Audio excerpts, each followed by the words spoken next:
มาสงค้ามาสงค้า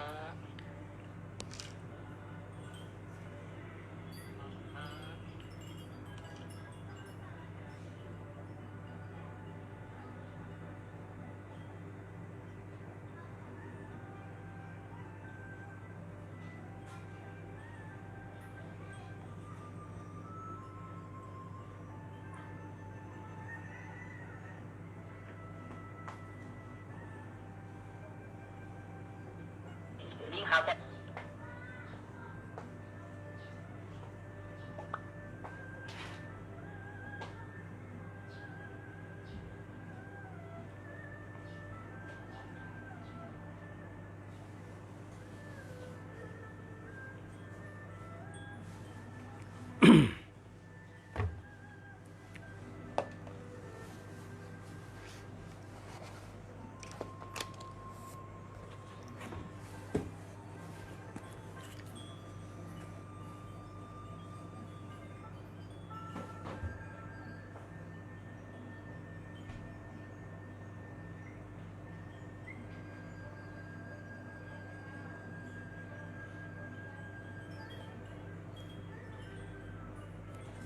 เมื่อในเตมาสืบอ่านลาดเนลอง3 จุ้ม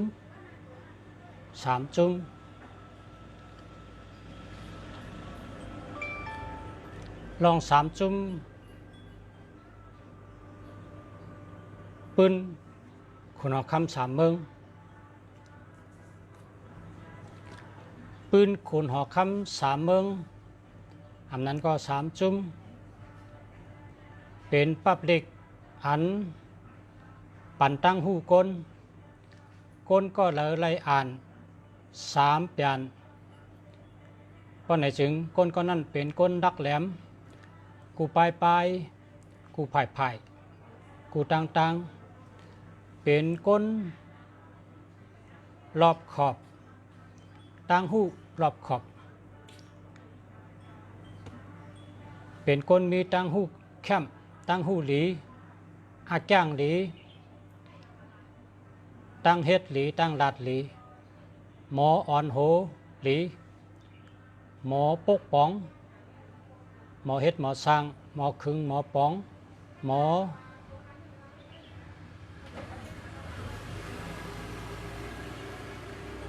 เฮ็ดสร้างคึงป้องเป็นตัวอย่างอันดีเป็นตัวอย่างดีหลีปดโดยเนื้อสึกปืนก้นบึกกุปอกในเขาสอนกันเฮาลักแหลมสอนกันเฮาเป็นก้นดักก้นแหลมเมื่อหนังคงซื้อไล่สั่งสอนไว้ก้นหวานก้นนาอยู่เช่าจังเฮาถูกหมอพอกความกันเฮาเป็นน้ำหนึ่งเจอเร็วกันเฮามีน้ำใจหักกันเหมือนปีเหมือนน้อง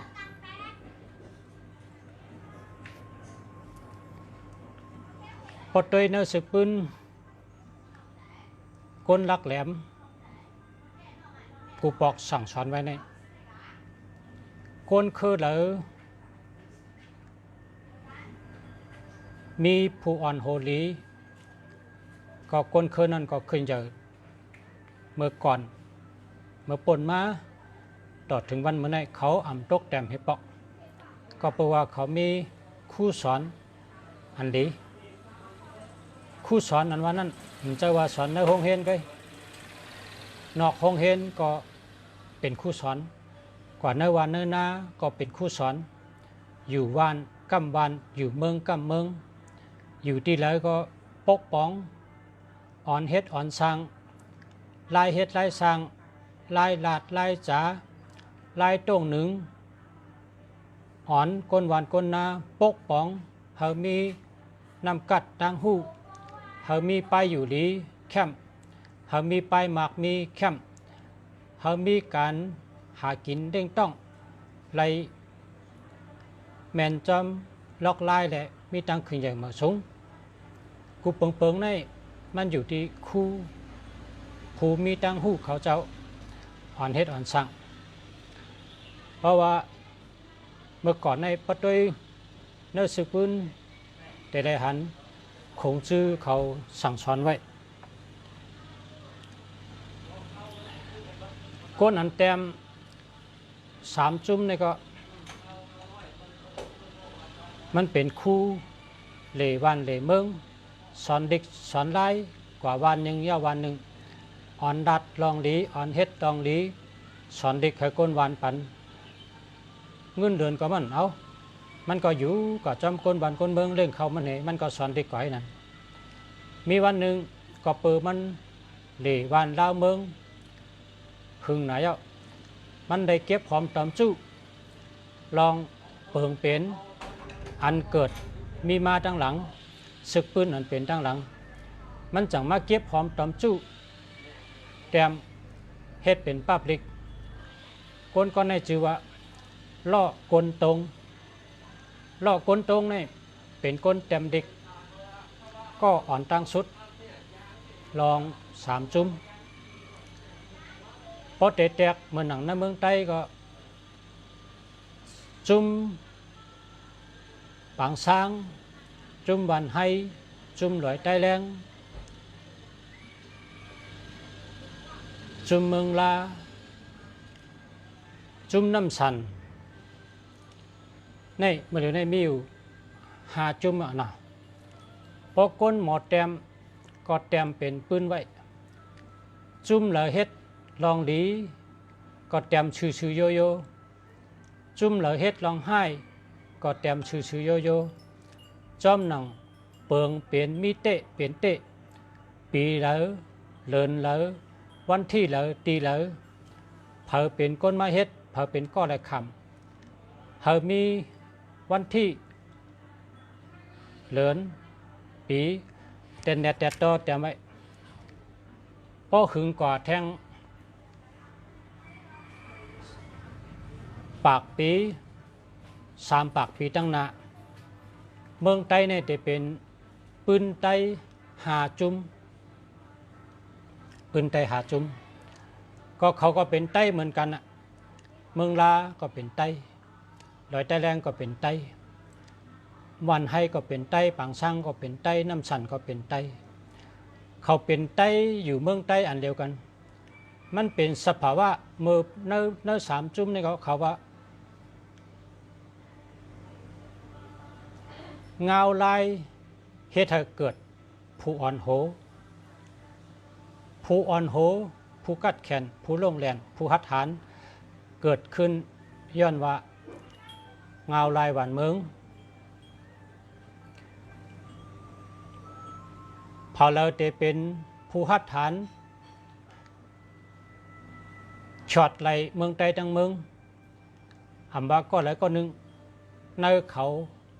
5 ก้อนเนี่ยแต่เป็นซึกปืนกะเหมือนจังหนัง3 จุ่ม3 เมืองใน3 จุ่ม3 เมืองเนี่ยก็พอถามว่าเฮ็ดสังแลแต้ม3 จุ่มก็เนี่ยได้ก็เพราะว่าจุ่มใหญ่ๆมันนะเขาแต้ม3 จุ่มก็จุ่มอ่อนจุ่มอิดนำนะคะนำนะเขาอันเป็นจุ่มใหญ่ๆก็เป็นจุ่มโจโฉอยู่ที่หูโตจุ่มเล่าปีอยู่ที่เก้งจิ๋วจุ่มซุนก้นอยู่ที่กังตังเขาอยู่3 ตีมีซึกนับหมื่นกูจุ่มเสร็จแล้วเจ้าปิญญาปริเยตึกกันอันเป็นจุ่มอ่อนจุ่มอิดนั่นเขาก็เพียวมวยเป็ดกำจุ่มเฉลยเชงกว่าเจ้านั้นเนี่ยเลยเป็นซึกปืนไว้ก็การอ่านเขา3 จุ่มเนี่ยก็เปือเจอข้าวยาวเจอปียาวข้าวหึงตึกกันเฮ็ดก็กันตึกกันเฮ็ดก็กันเล็บเห็นผู้ลองกันแลกันเจอข้าวยามหึงเนี่ยจังว่ากึดไว้3 จุ่ม3 จุ่ม เนื้อลอกก้นตรงแต่ไม่หมดเตะเนี่ยมันเตะที่3 เกาะนะ3 เกาะพี่น้อง3 เกาะก็หนึ่งในเป็นคือเจ้าหอคำหั่นเป็นคือเงินคือไข่แสงพันคำเงินเจ้าคือขุนไข่พระแสงเมืองเงินเจ้าคือขุนไข่พระแสงเมือง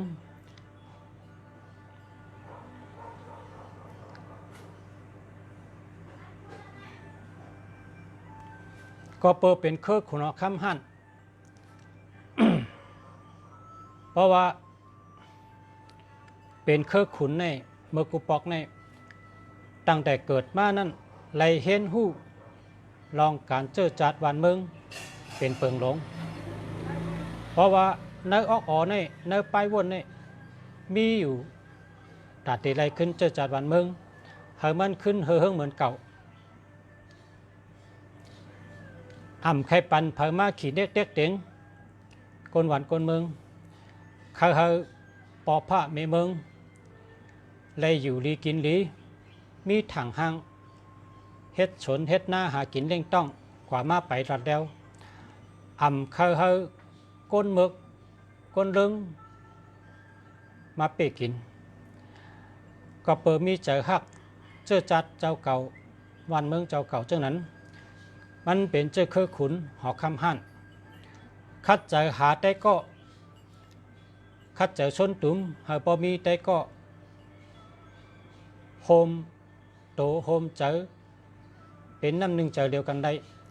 เลยเนี่ยเจอข้าวยามหาเหล่วันลาวเมืองถึงอาศัก28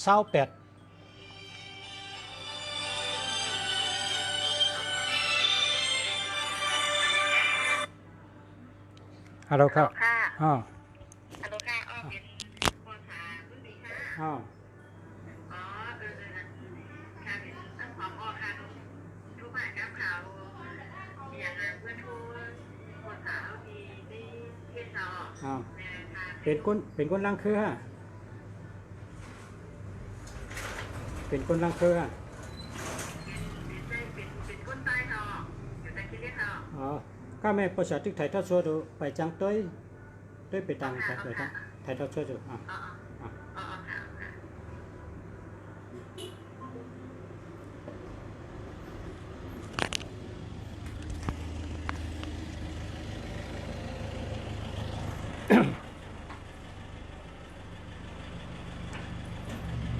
เหล่วันลาวเมืองถึงอาศัก28 ปีมีวันหนึ่งขุนหอกคำในก็เปิดว่า3 เจจิ่มแคมฉะกินเหล้าเหเล่นผู้หญิงเหกินเหล้าเหเล่นผู้หญิงเหเปิ้นห้องว่าสุรานารีสุราเนี่ยก็แปลว่าสุราเป็นเหล้านารีเนี่ยก็เป็นผู้หญิงนั่นคนขุนหอกคำในว่างหลงในขุนหอกคำก็3 เจจิ่มมีหญิงเหเหล้าเหคนศึกในว่างมูมัดพ้องเมืองก็ปีกินก้นเมืองหมับหมายก้นเมืองตับตามก้นเมืองเฮ็ดไหนมาเคยเยอะๆในว่างหอก็หาสู้หาลับหาเงินใส่ทองห้างผ่าห้างมันใครจันอยากทูก็เอาเงินซื้อเอาหลวงเงินก็กัดเต็กเต็งมาเอาให้ไหนเมื่อเป็นมาจังนั้นแหละก้นวันก้นนาในจังมีเจอเขาลุกพื้นแปดว่าเขาได้ลุกพื้นแปดก้นอันเฮ็ดอ่ำตลาดเหนือเขามาเป้กินก้นวันก้นนาเขามาอาถรรมาเต็กเต็งย้อนเงินย้อนเขาก้นเมืองเขาเกียกเขาได้ลุกพื้นแปดเมื่อมีก้นตั้งน้ำไล่ใจการใช้พร้อมกันลุกพื้นก็เปว่าก้นลุกพื้นนำหรือก้นขุนหอคำขุนหอคำไล่หู้เขาว่าพอเด็ดตึกซึกมีแห้งตึกมีแห้งซึก ห้งอ่อนๆเนี่ยก็เพราะฉะนั้นเราเลยเก็บซึกมาคนเราคำจังเต็มเด็กก็ติดจำเวงพอแล้วหักเจอจัดวันเมืองให้เข้ามาหับการซึกแต่เด็ดตึกลือเป็ดคนอ่อนคนเก่าคนชุกยุงอ่อนเก่าตั้งหลายเมื่อนั้นเล่าปีเตี้ยวหุยคนอูก็เลยยินข่าวว่าเปิ้นเก็บซึกมาเปิ้นคนออกคำเฮ็ดลิกมาติดจอมเวงกูจอมโหเวงตีกัดตีซาคำในเตี้ยวหุยในรายการอ่านด้วยว่าวันเมืองสุกสัก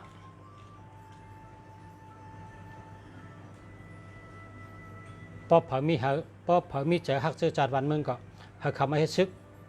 เอาติดตึกหรือแปดผู้อ่อนคนเก่าเตี้ยวหุยในที่ก็อ่านเช่นนั้นมันก็เลยใจว่าเลียเนี่ยเขาก็เป็นคนใจแม้นะคนเอาคำเก็บซึกจะไหนเขาได้เข้าซึกลำตึกแปดคนชุกยนอ่อนเก่าเมื่อมันตึกอ่านอยู่เช่นนั้นนั้นคุณเอาคำเล่าปีก็จะมาอ่านด้วยพอมาอ่านด้วยพอหูตีป่องมันก็เธอเจอดวงว่าว่าจะไหนคำนี้เตี้ยวหุยในเป็นคนใจดูคิงมังคังสีสั่งสีเสาเป็นคนลำแหลงตัวสูงตัวใหญ่หมักตาใหญ่อกใหญ่หน้าผากกว้างจังขึ้นว่ามาเธอเจอฮ่าอยู่คำในคนเอาคำเธอเราปีช้ำเธอเจอทั้งคำช้ำขึ้นตอบกันว่ามาเธอเจอฮ่าอยู่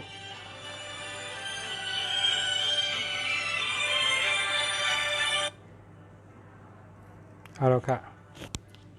ลูกค่ะทุกพิษค่ะ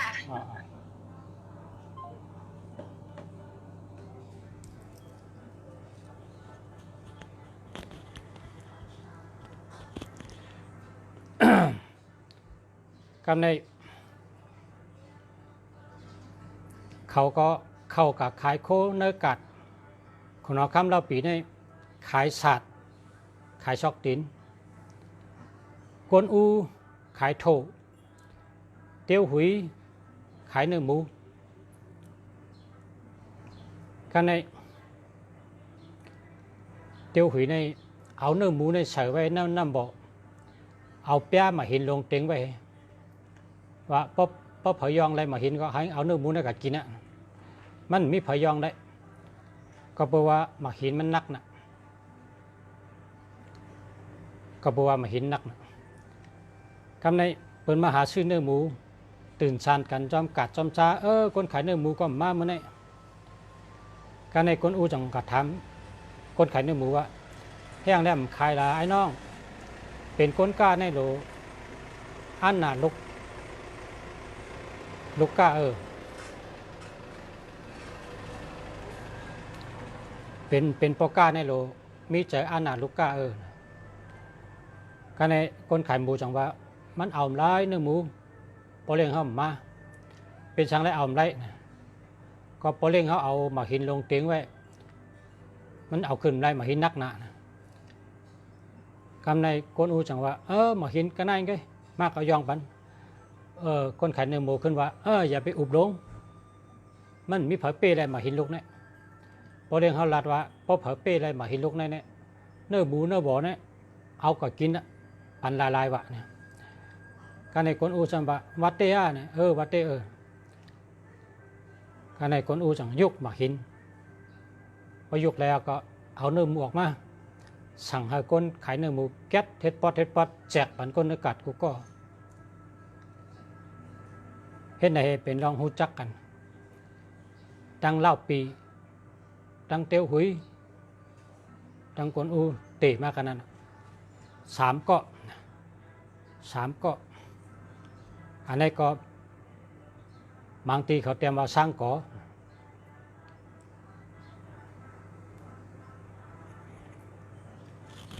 คาแรงอ่ะ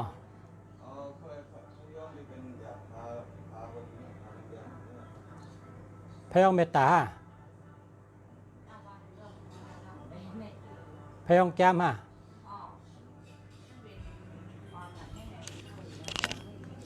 ถ้าผมเลี้ยงฮะ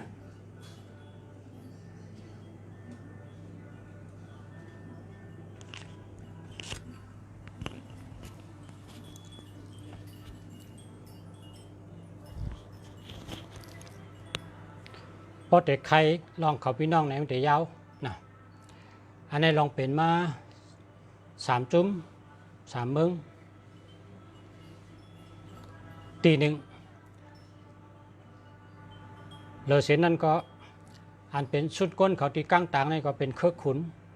นะเป็นลูกขุนนางอยู่ในกุ่นกลางน้ำหังกุ้ยเหตังจุ้มหังกุ้ย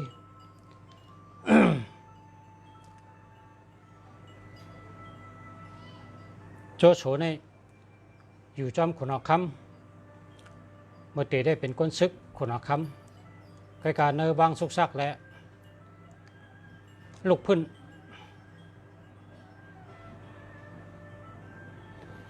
พยองแก้มได้มีกันในคะแนน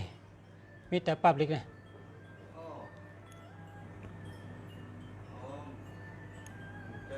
ใช่นะมีเมียนั่นแกอ่ะเพราะพยองเมตตาได้มีทางเบี้ยวมาเป็นก่อนะ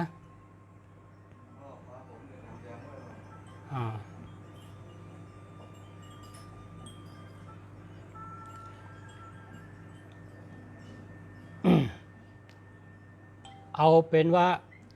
เขาอ่ำใครยาวเนาะเพราะวางยาวน่ะเพราะพอใครอ่านก็สืบปรับอ่านนะเมื่อในเตะสืบอ่านลองเมื่อว่าอ่านข้อที่1ถึง53เมื่อในเตะ53ก็ตั้งนะข้อความอันแคมอยู่ในจุ่ม3 จุ่มนั้นเขาเจ้าปิญญาเฮ็ดการข้าวยาวข้าวยำตึกเอาวันเอาเมืองขึ้นเมืองเขนั่นเจ้าข้าวยำตึกกันเสร็จแล้วเขาเจ้าปิญญาปริเยสืบตามล้ำมาต่อถึงปานเฮาฮาตัวเดียวเขาจะได้ถ่อมจ้ำกันว่าขอความคึกแคม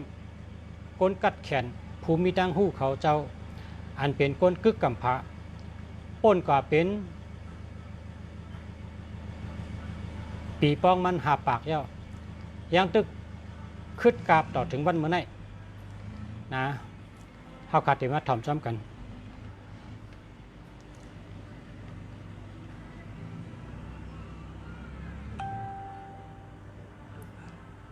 สาธุสาธุนะโมตัสสะภะคะวะโตอะระหะโตสัมมาสัมพุทธัสสะนะโมตัสสะภะคะวะโตอะระหะโตสัมมาสัมพุทธัสสะมาชมค่ะ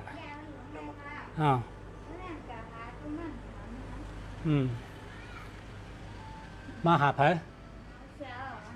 ประชาไทยทัศน์ชัวจูไปฮับแขกไทยทัศน์ชัวจูไกลมาใหม่เลยนะเพราะนั้นก็นั่งไปกันนั่นก็ได้ฮะเมื่อนอจะมองค่ะจะมองใครยัง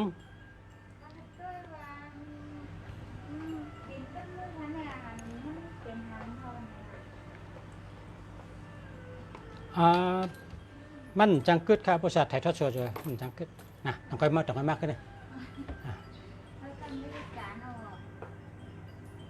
ก็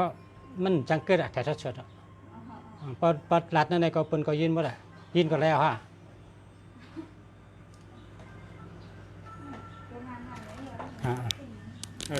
อย่าไปมากขนาดนั้นขาขึ้นทำเป็นมันเด็กเขานักกอง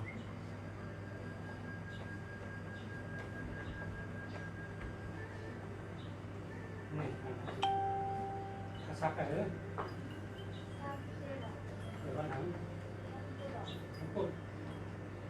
เป็น3 2 4มี3 1 2 3 67 1 3 ปีเศร้าเจ็ดอาสักเศร้าเจ็ด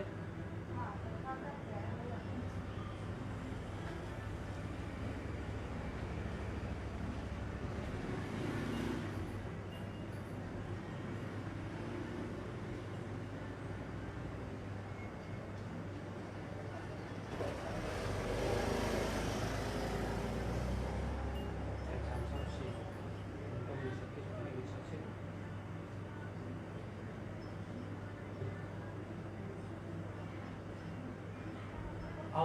ทักกลุ่มมาก่อนเนี่ยภาษาเต้นนั้นในขายทักกลุ่มเอาทักกลุ่มมาก่อนต้องแค่ทักกลุ่มก็ซื้อมาก่อนแค่ซื้อให้เต้นไปก็ว่าตัวเต้นเยอะให้ขายนะตัวเต้นเป็นคนที่น่าเ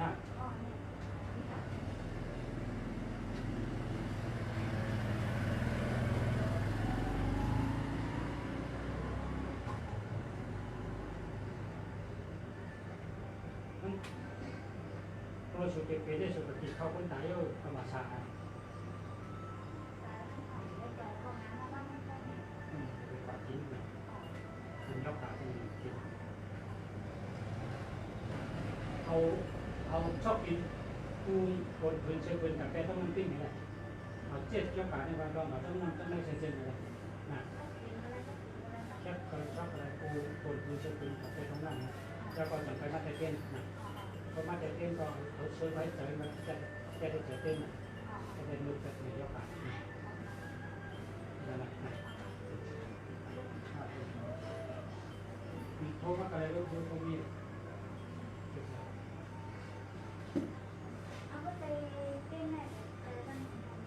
เราใจเล็กว่าหนึ่งมันได้ก็วันพูดนะมันก็มันจะดีใช่ไหมมันเสาร์หรือมันเสาร์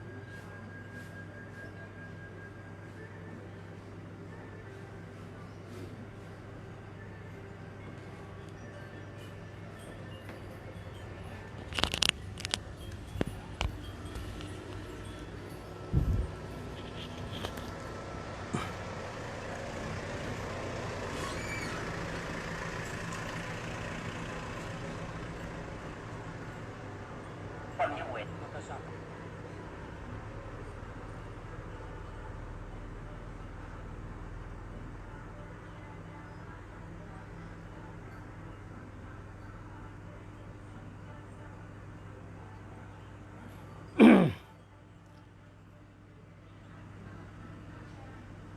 เพราะว่ามันเป็นวาสนาค่ะนะพี่น้องมาปั่นเงินค่ะก็ย้อนข้างเขายามส่วนตัวเขาให้มารัดคาติรัดให้เย้ากันนะเมื่อว่าเขาอ่านถึง53คาติอ่านให้เย้าเมื่อนี้ปองเย้าไรนะเมื่อนี้เขาได้สืบถอมข้อที่53 54กว่าตั้งหน้าว่าข้อความแคมอันเปิ้นสอนกันให้เป็นก้นดักแหลมเป็นก้นขึ้นอย่างมาสูงในเปิ้นรัดจังหือทำได้ซ้ำกันเนาะหนังหือใต้เฮาเด็กขึ้นอย่างมาสูงเหมือนเปิ้นเฮาหลูหาตั้งหูนำตั้งหูในหลูหากูผายหลูหากูไปก้นมีตั้งหูนำนี่จังก้อยเตรียมทนมันเหมือนเปิ้นเฮ็ดพักพวกก้นเฮ็ดพักนี่โถเน่าก็โรเซอร์มิ้นก็โรเซอร์หมักพิษก็โรเซอร์กือก็โรเซอร์หินฉุมมุงก็โรเซอร์น้ำมันหอมก็โรเซอร์มันจังไกหวานมันจังไกเป็นพักกินแล้วก็หวานตีลิ้นตีคอแล้วก็อาจูงก็เป็นเอ็นเป็นแห้ง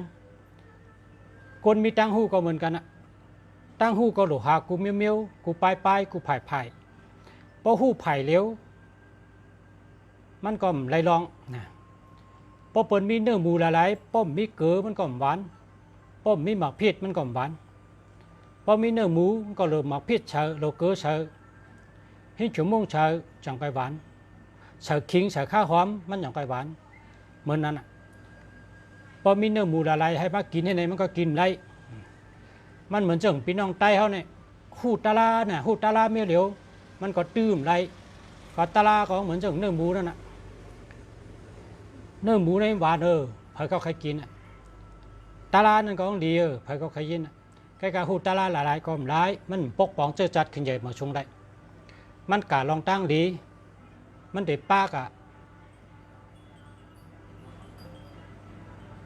เนื้อวงจักศาสนากว่าเนื้อป้นลองตุกขะสัมชละขันธาหาปาเกิดมาเป็นตายนั่นก่อจอมจึงนั้นเพราะเขาเป็นก้นล็อกกาเนี่ยเขาสำรวจหาตั้งหู้อันกับไก่โดยเทคโนโลยีปืนหู้ปลายหันปลายชายเต็กปั่นเป็นยาชินลองผูกซ้อมลองเล่งรูตัวชัดลองการกล้าขายลองลงอลางลงตื่นเขาสำรวจเฮ็ดเลเพนเจ้าไหนเขาจังไกเป็นก้นลักแหลมเหมือนเปิ้นแล้วก็มักมีเหมือนเปิ้นไรอันลองตลาดเด้ก้นหูนำน่ะเจ้าอันเจ้าริวอันริวก็กะมันเหมือนคาวานะตั้งหูในพอมีเมียเหลียวก็มันเหมือนก้นมีน้ำผึ้งในหวานนะกินน้ำผึ้งละลายมันไรหรอกนะมันไรกินน้ำผึ้งในกินได้1 วัน1 เจาะกลางละเจาะกลางคำเจาะกินได้1 อิดก็น้ำผึ้งนี่จังไกหัวเป็นยาแต่เมียโจตัดตัวคิงก้นเขากินให้อิ่มก็ไม่ไรกินน้ำหนักก็ไม่ไรก็เป็นเพตั้งหูก็เหมือนกันพอมีเมียเหลียวก็มันกลุ่มลุมมันหลหูกูไปหูกูไผ่พร้อมกันเด็บเห็นพร้อมกันหาตั้งหูพอใครหาเจ้าหือก็หาอยู่ที่วาสนาเพอวาสนามันหรือไรคัดใจห้างเพอห้างมันก็ที่วาสนาไผ่เล่งชัดก็ลูกะเลเพนไผ่เล่งชัดมาเจอตือในวันเนนาเขากัดแขนลงเรียนไผ่ไปเล่งชัดก็เลยวาสนาไผ่ผูกซ้อมก็ลูกะเลเพนไผ่ผูกซ้อมผูกไล่ลุ่มล่าต่อถึงพอไรขายอะไรเป็นเงินมันตัวไรลงเรียนกัดแขนไผ่ผูกซ้อมก็เลยแหละวาสนาป้าลองเฮ็ดเครื่องจักรขึ้นกับปันมาเทคโนโลยีก็โหลดเลเพนปิญญาไปจังไหนก็ว่าวาสนาเพอวาสนามันเหมือนกันเขาคาเป็นเจ้าของมันก็โหเขาเนี่ยเขาโหลดถอมก้อมเพอเขาโหลดเอาใจเขาว่าก็เร็วเขาใครเฮ็ดสั่งเขาก็ลูกกับเฮ็ดอันนั้นก็เปิดวาสนาเขาป้าเขาติดมีตังคัดใจเกี่ยวจ้าเลยเขาใกล้เพราะวาสนาเขาป้าเป็นเจ้ากับเฮ็ดเขาก็ป้าเจอนะเฮ็ดอยู่ก็วนวาสนามป้าท่านใดกับเฮ็ดเนี่ยมันป้าเจอมีตัวอะไรมีเจอก็เพราะฉะนั้นแหละเขาหลุดเลือกเฮ็ดอันเขาเกี่ยวอันเขาวาสนาป้าก็กะคนหนึ่งก็หรือมีปิญญา1 เดียวการมันเป็นว่ากองตะลงปิญญาตะคู่ว่าฉะนั้นเพราะเขาขับเป็นคนเนี่ยก็โหนึงดุหรือมีปิญญา1 เดียวปิญญาอันเขาใครคู่ใครหมอนั่นเขาแต่ได้คู่โล่งแหลนกัดแขนถึงร่อนถึงแกนคู่เตะแจงแรงดีถึงร่อนถึงมอนถึงร่อนถึงแกนเจ้านั้นสังกัดห้องว่าคนคู่สังกัดเขาคู่เตะหมอสังกัดเขาหมอเตะ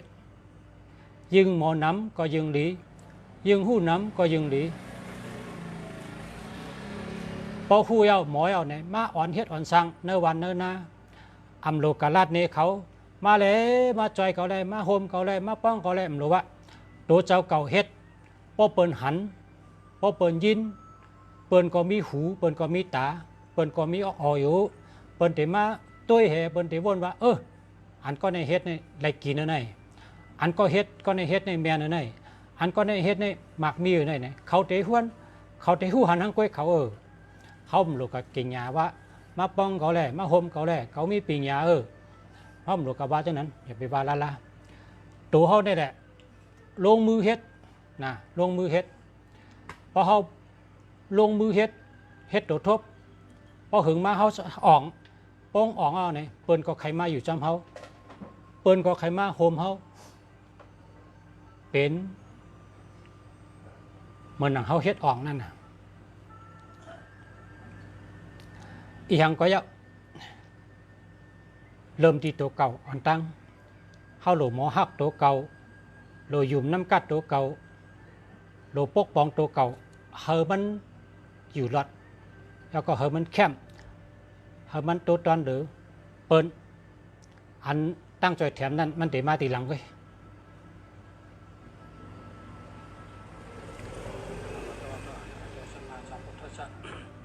ติกานอติกาแต่เต้นอยู่ด้านพระเป็นเจ้าแม่ครับแต่เต้นอยู่ด้านพระเป็นเจ้าตระเป็นเจ้าสังฆาชน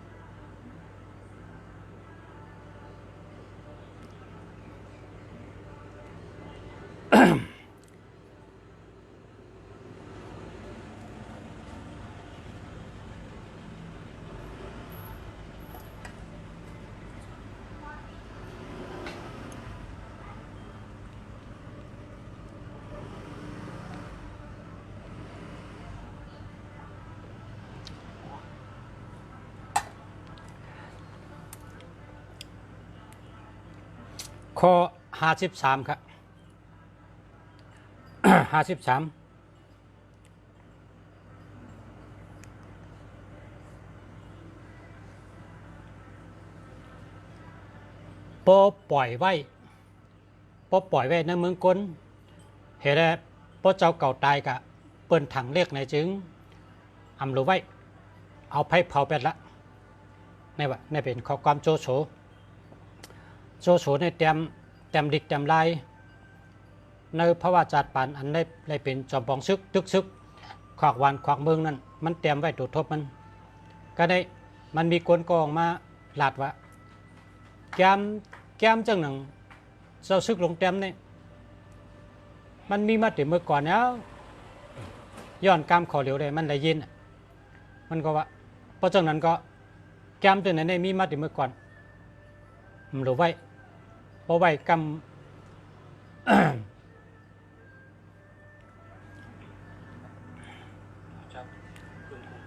เปิ้นได้ทางเล็กเขาก็ไหนเผาแปดเอาไผ่เผาแปดหมดอันนี้โจโฉ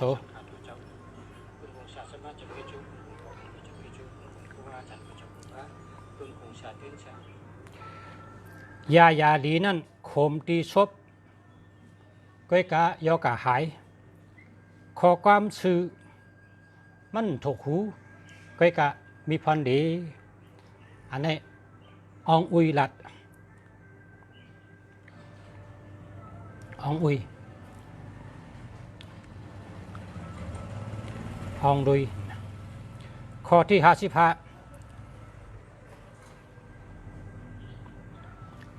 ชื่อเสียงไปลื้อหลังไปได้มีปรามีไปมีชื่อเสียงลื้อหลังจึงเนียดเหตุการณ์หลงไปร้ายโลไลสร้างปรามีเฮอเปิ้นหันนำตินนำมือลายเหตุลายสร้างการปกป้องเจ้าเก่าและการตรงหนึ่งเจ้าเก่าในเฮอเปิ้นได้หู้หันดีจอมเพราะเจ้าเก่ามีปรามีเยอะจ่องก้อยตรงหนึ่งการจากการดงนั่นจังค่อยอ้องในเป็นเล่าปีลัดเมื่อเขาตึกหลายเมืองเมื่อเขาตึกหลายเมืองคนศึกปัตตาวะเขาตึกเปมาสุดเส้นสายตั้งเนี่ยเขาหลุดปุงนะกว่าตั้งนาไว้ว่าจะไหนก็ในคนเอาคำเล่าปีว่าไปเจอ เขาหลุดสร้างปรามีก่อนเพราะเขามีปรามีเขาจังไปกว่าตั้งนาแทง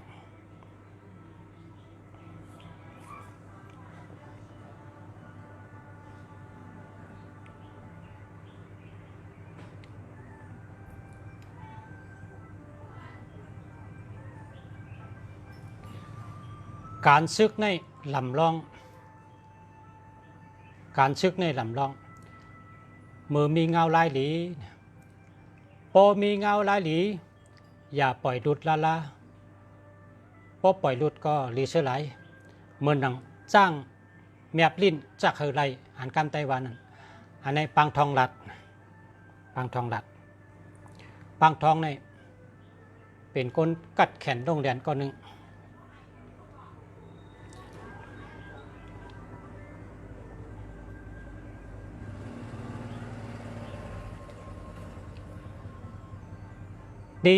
ดีจับซึกเข้าได้มีแต่ซึกโหขาดไง ตีตับซึกนั้นมีซึกยอมกันอันนี้เป็นเท่าแก่เงียวงานหลัดเมื่อเตี้ยวหุยกับตึกซึกและตึกไรวันเมืองเหมัดไรเท่าแก่เงียวงานเท่าแก่เงียวงานนี่เป็น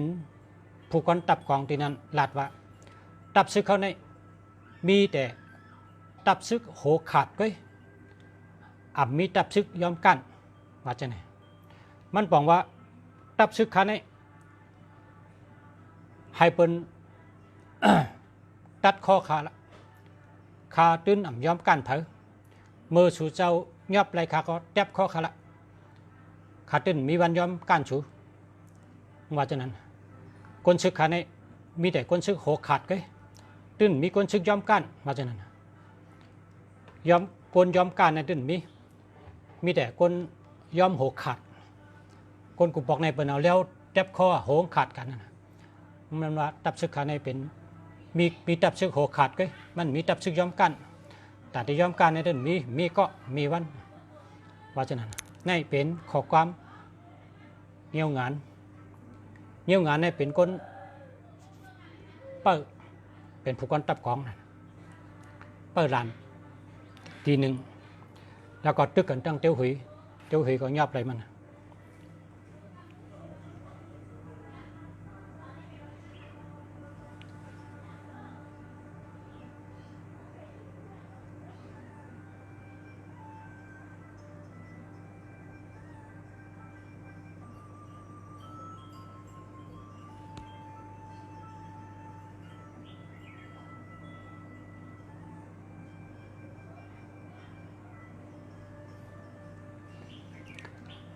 ไล่ลูกใจใน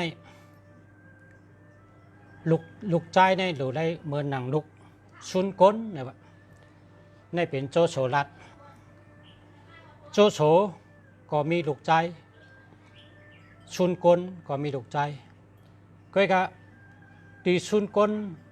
เขาอยู่เช่าเนี่ยตีกลางต่างเนี่ยลูกอ่อนเขาลักแรมน่ะปอเมหมอสั่งหมอสอนปอเท่าเมเท่าหมอสั่งหมอสอนลูกอ่อนในลักแหลมนะตีก้นกลางตังเลยนะจังว่าพอมีลูกใจเนี่ยเฮามันหนังลูกซุนก้นเนี่ยเป็นจอมบอกซึกกลางตังโจโฉเนี่ยเป็นจอมซึกฮูโตจอมซึกฮูโตในรัฐตีก้นซึกมันว่าพอมีลูกใจก็เฮามันหนังลูกใจซุนก้นนะครับลูกใจซุนก้นในลักแหลมนะซุนก้นเนี่ยเป็นจอมบอกซึกเมืองกลางตังมีลูกใจลักแหลมนะปุดตีนต่างมือในวางห่ออะไรหลีงาม ต่างลักแหลมเนี่ยแก่น่ะ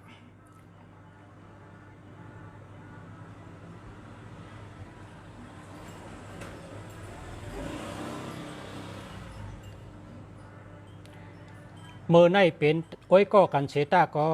เมื่อนามาจังยอบกันเสกคอกอันนี้กาซิงหลัดอันใน สภาวะการซึกในใต้ก็ตาเสก็มียันสูตาเสก็เป็นก็เพราะว่ามันขึ้นอยู่จอมเงาลาย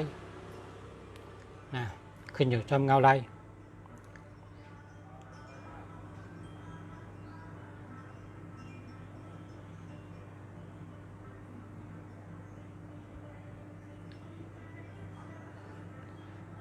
ยามเมื่ออยู่เฮิรนเป็นปอลุกกันก้วยกะยามกอดตึกซึกอยู่ที่นาซึกเป็นลูกน้องแลโปหลงเป็นลูกน้องแลเจ้าหานเจ้าซึกเจอปอลุกกันปออยู่เฮิรนเนี่ยเป็นปอลุกกันกอดตึกซึกจอมกันแล้วก็ประกาศฮัดนาซึกนี่ชื่อปอลุกกันเป็นลูกน้องแลโปหลงเป็นลูกน้องแลเจ้าหานเจ้าซึกจึงนั้นก็เพราะว่าประกาศฮอดนาซึกก็ได้อยู่จอมขอที่สั่งปักปึงตับซึกตำวางไว้นะครับ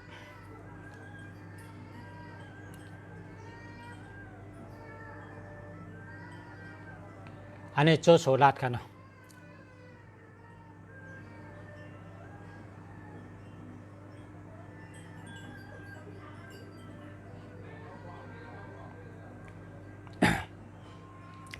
ในแกม อันเตรียมไว้ลองตึกซึกอ่องเป้เนี่ย เขาเตรียมไว้ว่าถ้าเจอก้นซึกในยามเจ้าเจอหัดฐานยามลาเจอหือยามคำแห้งเจอหายอันนี้หดเจ้งเป็นก้นหลักเขากัดตึกซึกทีหนึ่งยานสูซ้ำมิหนึ่งร้อยเฮาก็ก้นก้อนหนึ่งช่ำว่าเตะฮีกว่าตึกละเนี่ยเพราะว่าบ่ายมอง2 มองเนี่ยก้นซึกเนี่ยเขาใครนอนเขาเตะลือเฮือให้นอนวันเพราะเขานั้นเขาเตะปกอารามพวกเขาปกอารามเขาพวกนี้เขาพันกำเร็วละเนี่ยวะการในมันเปิดด้วยอารามในพวกกังเนื้อเจ้าในเป็นอารามแหลงพวกกับวันเต็งเป็นอารามเขาป้องใจบ่ายมอง2 มองในอารามเขาในปกเขาพันกำเร็วยานชูในตึกลือเฮือลงหลังมาให้ก็นอนหรือเฮือรับกว่าห้างเผิงมันยายามเฮือมอยและแทบโหคันเนี่ย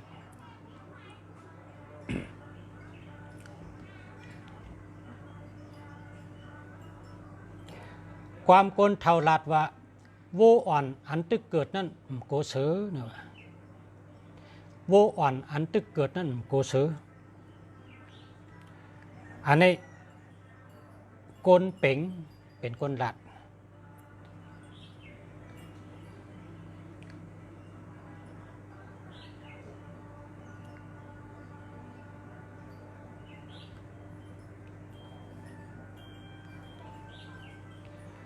ในแกม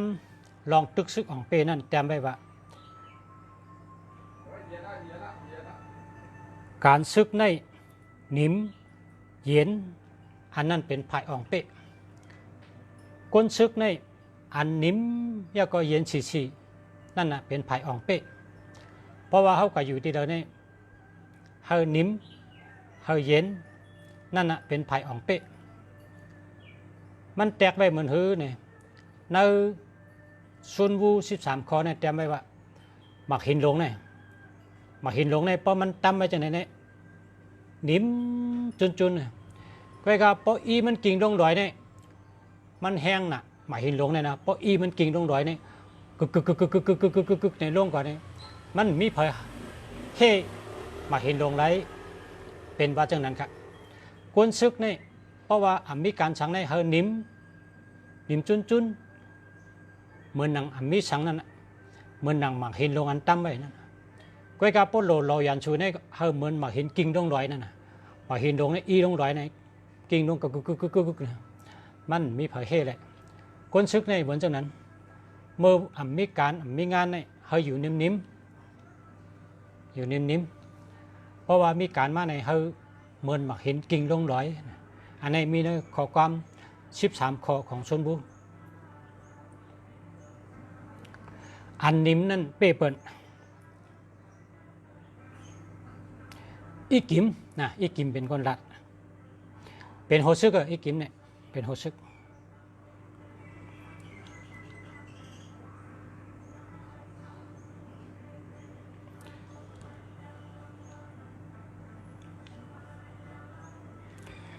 โคบทบกันในนาซึกเตได้ไว้การซึกเป็นใหญ่พอคบทบกันในนาซึกการฉุนโตเตได้ไว้วางตั้งสิ่งในเป็น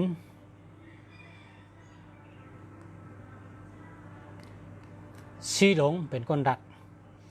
เฮาหู้จักกันลองกล้าขายก็เยอะลองฉุนโตก็เยอะสังว่าขึ้นปางตึกยื้อกันเมื่อแล้วนี่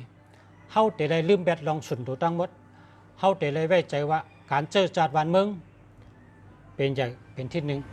แต่ได้ตึกซึกอำไรด้วยนาเผออำไรวนรองส่วนโตอำไรวนอำไรรองวนรองกากไข่นะนั่นคนการมีการกับสืบกันกล้าขายกันหู้จักกันเห็นได้พอกัดตึกกันในพอเขาหวังเบอร์ในเขาได้ชุ่มเบิ้ลเขาเลยพุดขัดเอาการเชื่อจัดเป็นใหญ่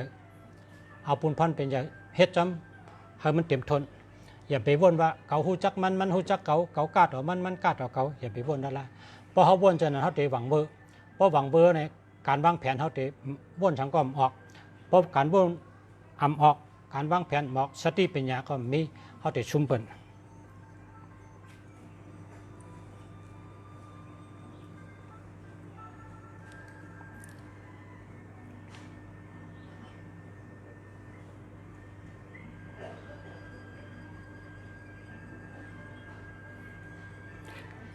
ลองทางเทิมนั่นเป็นตั้งเป็นเมียวหนึ่งอันเตได้ยศยาลองทางเทิมนั่นเป็นตั้งเป็นเมียวหนึ่งอันเตได้ยศยาปอดถังเทิมกันในมันแคบอันนี้คู่โตคู่โตเป็นคนรัด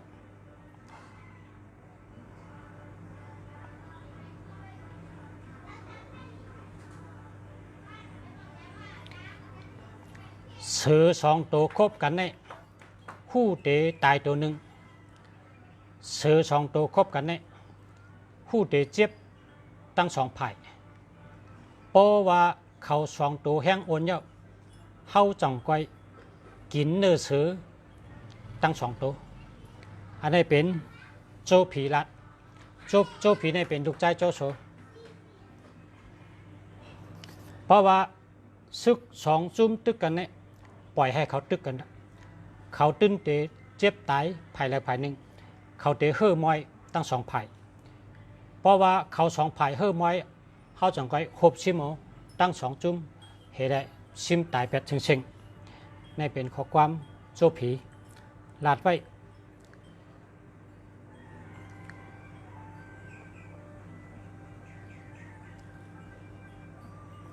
เฮ็ดปางตึกซึกในเปิ้นไว้ลำลองตีอ่ำล้ามขาดไหลกอบนั้นเตได้ปล่อยกอบนั้นเตปล่อยให้แผนการโฮอ่ำไหล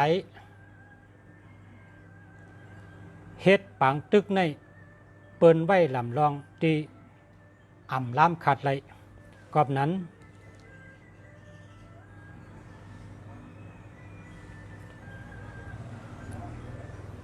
เตปล่อยให้แผนการโฮอ่ำไรละอันนี้พอผักไข่ตัวที่ป่องมันเนี่ยกว่าตัวเนื้อซุนปิงเฮ็ดเป็นตอนไว้ซุนปิงนี่เป็นวิดีโอเข้ากับตัวเนื้อยูทูบเมื่อเขาเตะกัดตึกเมืองหนึ่งเขาเตะกัดตึกซึกเมืองหนึ่งกันได้เจ้าหานเจ้าซึกนี่มาถามว่าซุนปิงแผนการมีจะหึงลาดเท่าไหร่เนาะซุนปิงว่าเกาลาดเผยไรเกาหู้ก็เร็วกันเกาเดเป็นผู้นำจัดการกว่าถึงปังตึกพอหอดปังตึกเขาเจ้าเสื่องซื้อชูเฮ็ดจังนั้นละกอมลาดเผยไรแผนการเนี่ยกอมบันเผยหู้ให้ก็เกาหู้ก็เร็วกันชูเปิดถ่อมข้อที่สั่ง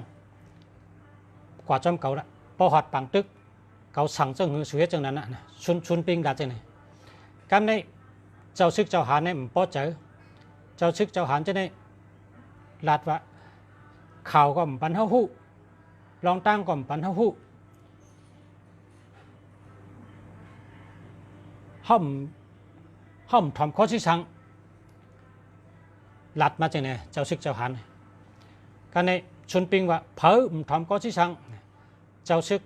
ก็หนึ่งในยุคแล้วมันขึ้นว่าข้ามถอมข้อที่สั่งก็เปิ่มรัดในข่าวตั้งกันในชุนปิงก็ว่ามัดดูเจ้าซึกก็ในมัดพอมัดเราก็เอามันนั่งแล้วก็เต็บคองแบบกันนั่น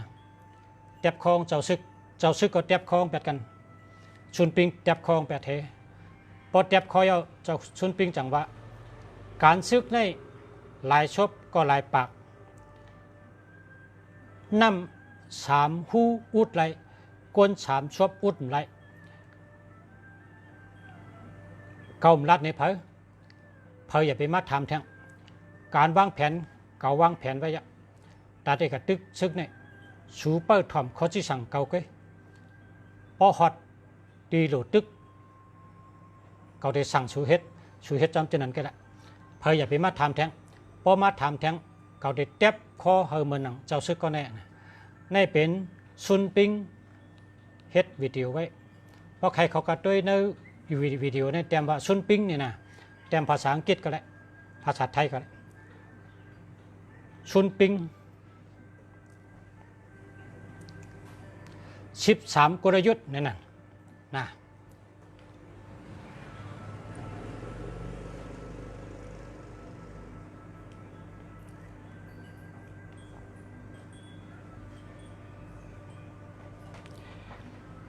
กวนอันรัดกล้ามเขาเนี่ยเป็นคงเป่งรัดก็กับอันแสลงหนังเนี่ยเป็นชุนปิงเอาแสลงชุนปิงชุนบูชุนจือเขาเป็นเจ้าเครือเดียวกันมา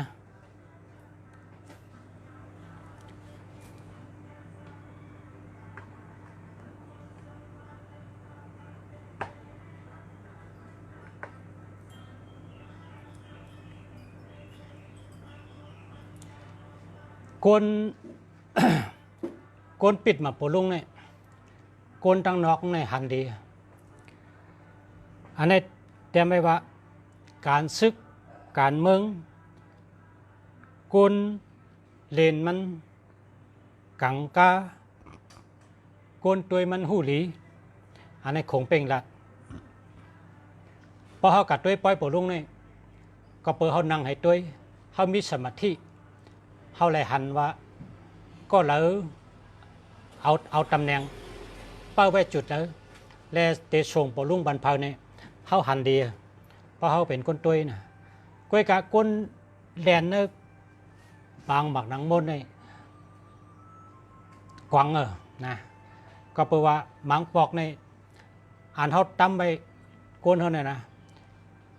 มีแทงผายซ้ำเรียนกับแทงตั้งเขาใหญ่มาจุก้นเขาก็บอกว่าเขาคู่ว่าก้นเขาเนี่ยก็เลยตินดีเนี่ยเป็นเช่นนั้นก้นเด่นหมักหนังมนแกก็ว่าเขาหัดเนื้อวางก็ขวางก็กับก้นดังตัวหูดีก้นเด่นการเมืองการซึกก็ก้นทางนอกในหันดีแต่ว่าก้นเด่นในกวางในขอความคงเป่ง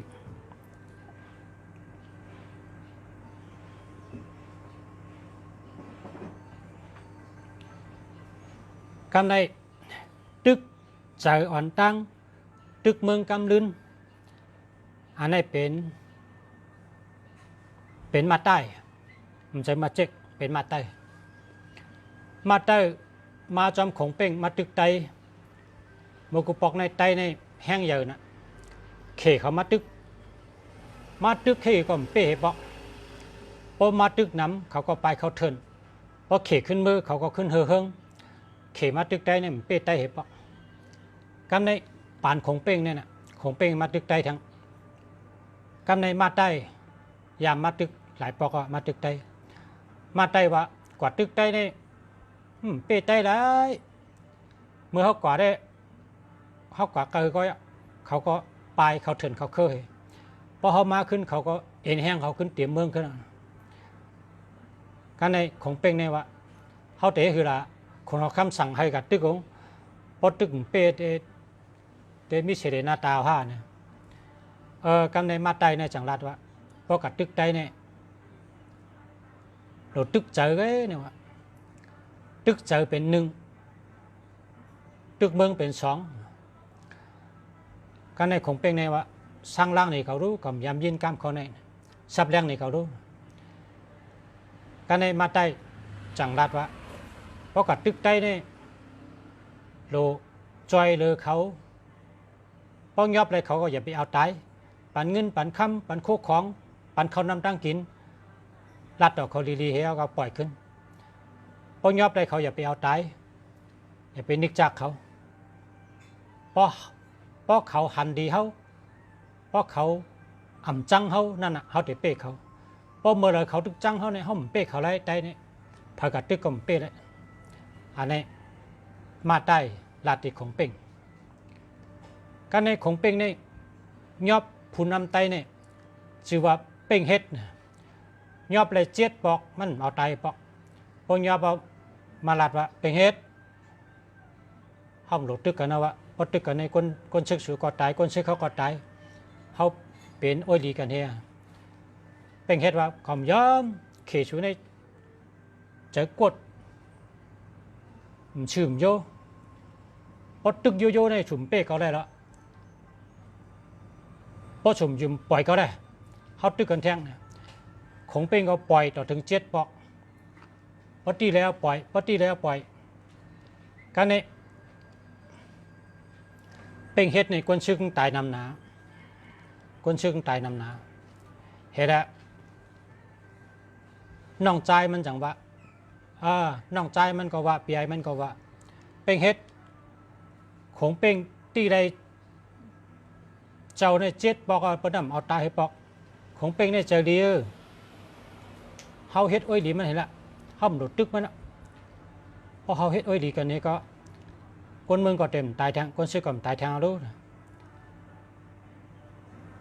คำในเป็นเฮกก็ถอมห่างเอาตั้งมาไอ้ห่อตั้งเมให้ขึ้นดอยกว่าก็ในพวกกะฮอด100นี่คนซึกของเป็นในเอาเหล้าเฮเอาเนื้อเฮก็จอมชงเป็นเฮ็ดอันนี้ของเป็นเจอมาปันเนื้อเจอมาปันเหล้ายาก็มาปันนี่ก็ในเอากะยืนปันนี่ก็ในขับผมเมกับรัดต่อกัน100ว่าของเป็นในเจอดีนะเฮ้ตึกเขายับเลย7 บอกมันก็เอาตายเขากำในเอาเนื้อมาปั่นแทงเอาเรามาปั่นแทงเอามาปั่นแทงของเป็นในเจอดีนะตาเขามือผมป้องให้ละขับผมไม่วันนี้การในเป็นเฮ็ดก็เพราะนั้นก็มือผมป้องดังของเป็นเขาขึ้นมาห่มของเป็นขึ้นนะพอเขามาห่มของเป็นก็ขึ้นยุคเขาเป็นเฮ็ดเนี่ยเป็นเจ้าพาไตอุปเปิงเนื้อเจ้าเคยไตตั้งแต่วันนั้นมาต่อถึงเมื่อไหร่ในสึกปืนกะใน3 ก๊ก 3 จุ่มนี่นะเฮ็ดจากนั้นมาปางตึกป้อยตึกเขตทั้งใต้ก็เลยเป็นให้เปาะตั้งแต่เป็นเฮ็ดมาต่อตัวเลี้ยววันนี้ในขอความอันมาเตอ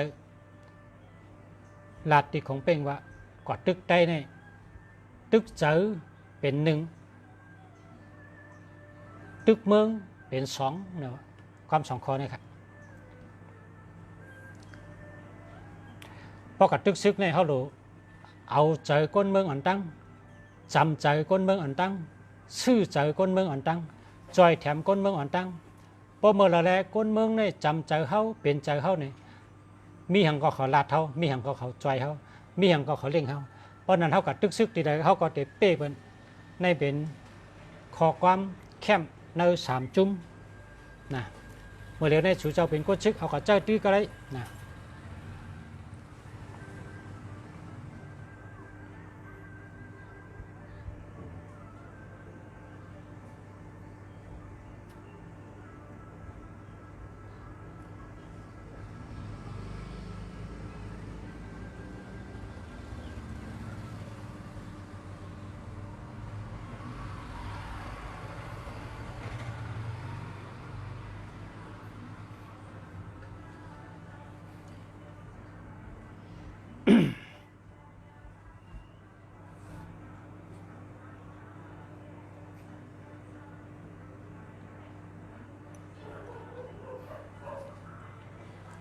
พอเตะเลยตายจึง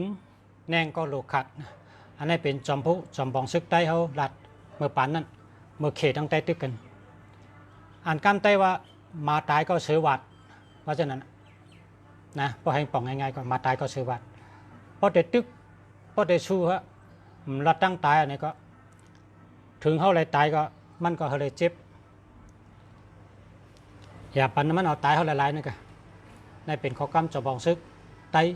ชื่อว่าเป็นเฮ็ดลาดไว้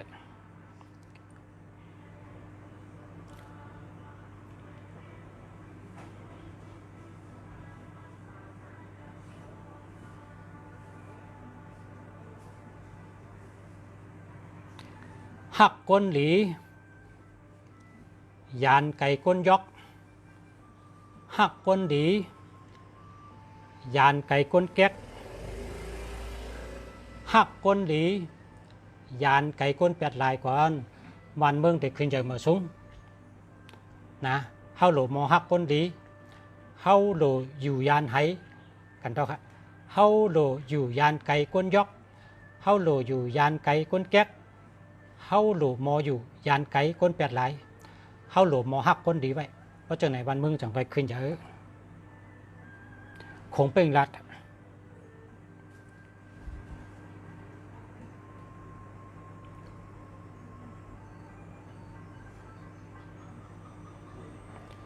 หักก้นแก๊กหักก้นยอกหักก้นแปดหลายไก่ก้นดียานไก่ก้นดีอยู่ไก่ก้นดีจึงเมื่อนาเตซุ่มแผ่นดินอ่ำหั่ง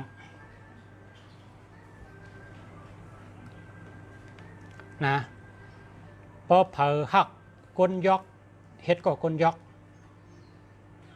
เฮ็ดก็ก้นแก๊กปะไหนเมื่อนามาแผ่นดินเจ้าเก่าก็เตซุ่มบันก้นยอกก้นแก๊กกำไตในบนว่ามานำหมาเป้หมูหมูนำหมูเป้หมานำนำเป้ไผ่ไผ่นำไผ่เป้นำสื่อโรงกาไข่ตัวใหญ่มันเป้หมาพุงเลยพอสู่เจ้าเลี้ยงไว้หมาพุงหมาในบ้องนำมาในบ้องครบสื่อตัวเร็วไว้กาไข่ตัวใหญ่สื่อตายมามันตายแล้วก็เพราะฉะนั้นว่นหันว่าคนจะได้เป็นหมาเขาเป็นเสือพอเขาเลี้ยงหมาไว้วันมาผุงใหญ่มาลูกหลานนำมามุกใหญ่มาจุ่มใหญ่มาเสือได้ตายอย่าไปปั่นมันใหญ่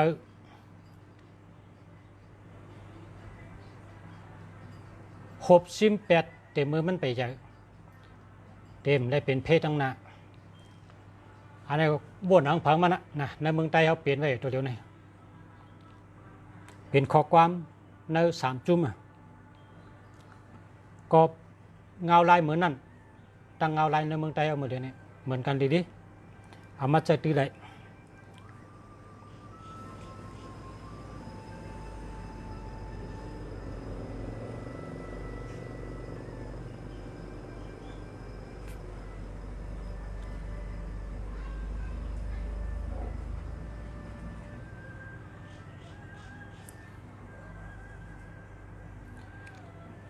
ปุนตา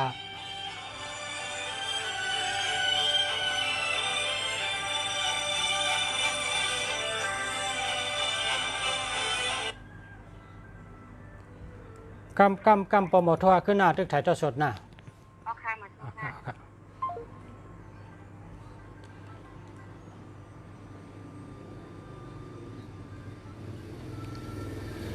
ปุนตามุกจุ้มเจ้าเก่าเตอยู่รอดในหลมอเลียกไล่ปุนตาโตเก่าเตอยู่รอดในหลมอเลียกไล่ปุนตาหน้าการเตอยู่รอดหลมอเลียกไล่อ่ำจังเกิ้งกะตั้งเลยจังเกิ้งกะตั้งเลยอันนี้สุมาอีลัดสุมาอีเป็นคนที่ลักแหลมปริเยมายาใครเหมือนอาจารย์ของเป้งเขาเป็นคนลักคนแรดคนแหลมเหมือนกันนะเมื่อปานนั้น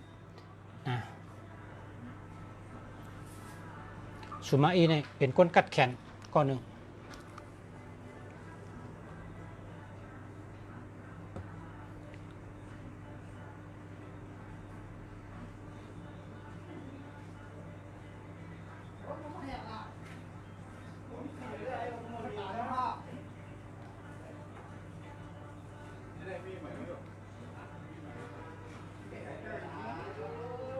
ศพมันหู้นำหรือเจอมันศพมันหู้นำหรือเจอมันควรจังไหนเจ้าเหตุการลงอ่ำเป็นอันนี้เมื่อคนเอาคำเล่าปีไปตายเนี่ยอาจารย์คงเป้งได้กระทำว่าพอจะหอคำเล่าปีตายเอาการเตปุตการซึกในเจ้าหันไปเผาเนี่ยถามอาจารย์คงเป้งอาจารย์คงเป้งว่ามาเจ๊กก็ในหอคำเราปีว่าจะมาเจ๊กใน ศพมันหู้น้ำเจอมันหู้เตะคนเจอในเจอการใหญ่อำไรเนี่ยจังว่าก้นมันก็ในเขาหู้น้ำเวกาเขามีตัวทบเขาลาดไรน้ำแต่ว่าเขาตั้งเฮ็ดเขาน้ำเห็นแล้วก็เจอการดงเลยฮัลโหลค่ะฮัลโหลค่ะไม่ซุงค่ะ อ๋อค่ะอ๋อคำประชาทั่วขึ้นมาตึกไถ่เจ้าโชว์ตัวหน้า อ๋อค่ะ ค่ะ ค่ะ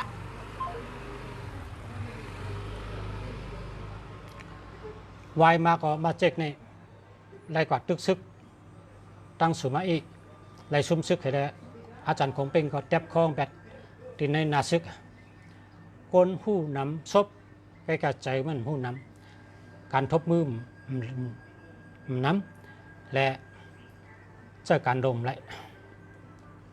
อันนี้อาจารย์คงเป็นหลัก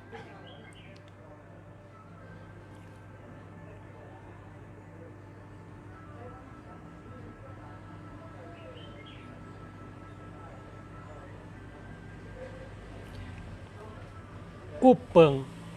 การอุบเปิงอ่ำแก่นแข็งปักเปิงอ่ำแก่นแข็งปักเปิงจีกันป้อมยิบจำเพน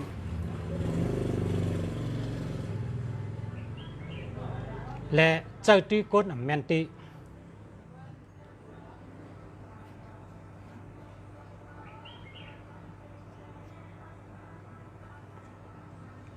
สองเปิงใน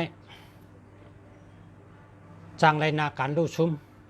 อันนี้อาจารย์คงเป็นดัดเพราะว่าชีการปักเปิงมีไว้จังหือก็ดูเลยเฮ็ดจำจังนั้นเต็มไรไว้นาเล็กนาใหญ่เต็มไรไว้นาหักนาจังเพราะจังนั้นจังการซึกในมันเดมีตังมันกึมและมีตังขึ้นใหญ่หน้าการอันกึ่งดีเจ้าเฮาฮู้จักก้นก่อนเขาได้ใจกันดีๆงามๆจ่องก็ใจเฮาแมนตีแมนตั้งมันเพราะเจอแมนก็เตอ่องเพราะเจอพิษก็ตกซุ่มหนักกันอันนี้อาจารย์คงเป็นดัดจังว่าเราเลยเตใจพอเหตุการณ์ในหรือฮู้จักดีๆแล้วก็จีการปักเปิงหรือมันแมนแล้วก็อย่าไปยันก็เบอร์ตายยิบก้นได้ตั้งน้ำ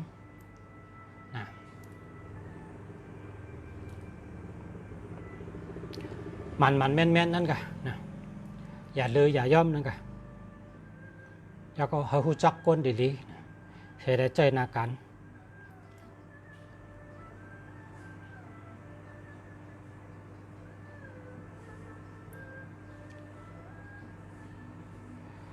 โขงเป้ง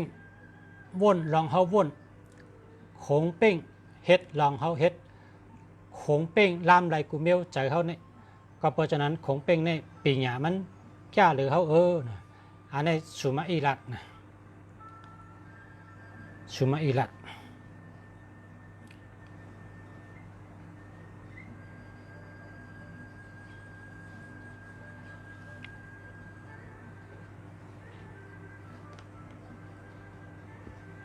การซึกในตัวเลยไว้ตัวเลยเพ้อสังว่ายืดยาวนานจังเป็นเพศต่อตัวเก่าขึ้นก็ว่าการซึกนี่เจ้าจ่ายเงินน้ำตั้งกินตั้งย่ำจริบจากกะหมักกองเจินย่ำเจ้าน้ำปองข้าวยาวเนี่ยจังเป็นเพศต่อเขาขึ้นเพราะเขาเฮ็ดการซึกเนี่ยเขาดูไว้ก็คือดีกันนั่นมันเตะศักษาลองเจ้าจ่ายข้าวยำปอดเฮได้หบซิมไรนั้นลีเลอเปิ้ลอันนี้คงเป็นดัด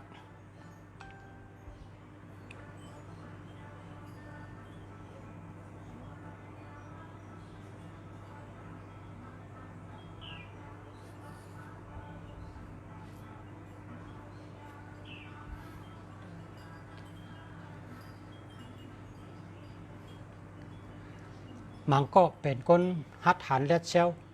ก้อยกาอำไรเข้าปังตึกอำไรอยู่หน้าปังตึกอำไรตึกซึกดีเชลัยเต้ๆนะอันนี้ตานเซ็กเนี่ยเป็นคนดัด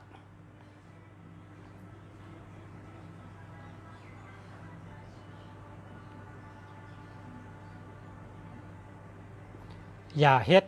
ลองอันฮู้ว่าอ่ำถูกดีเฮ็ดนะอย่าเฮ็ดลองว่าอันอ่ำถูกดีเฮ็ดนั่นนะอย่าไปเฮ็ดละอันอ่ำถูกดีเฮ็ดนั้นอย่าเฮ็ดในเป็นต้านอุ่นรัดไว้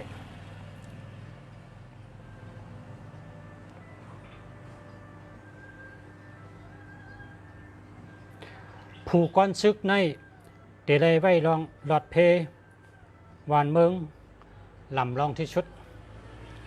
ผู้ก้อนซึกในเดลัยไว้นะเดลัยไว้ลองหลอดเพ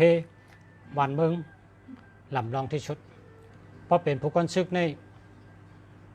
วานเมืองเดอยู่รัดอยู่ในมือมันวานเมืองเดตกซุ้มก็อยู่ในมือมันก็เพราะฉะนั้นพอเผยเป็นผู้นำซึกก็เดลัยไว้ลองวานเมืองอยู่รัดเป็นลำลองที่ชุด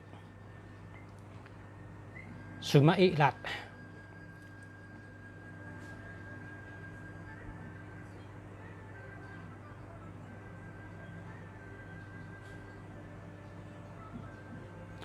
พอเยื่นกันลองเรียกอำไรก็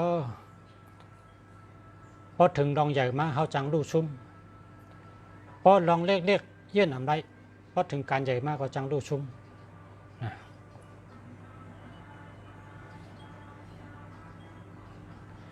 พอเป็นรองใหญ่ก็จังดูซุ้มใหญ่เนี่ยว่าสุมาอีว่าพอลองเรียกเยื่อนนำได้พอเป็นรองใหญ่มากก็จังดูซุ้มใหญ่อันนี้สุมาอีละสุมาอีก็เป็นจอมปองซึกนะสมองซึกก่อน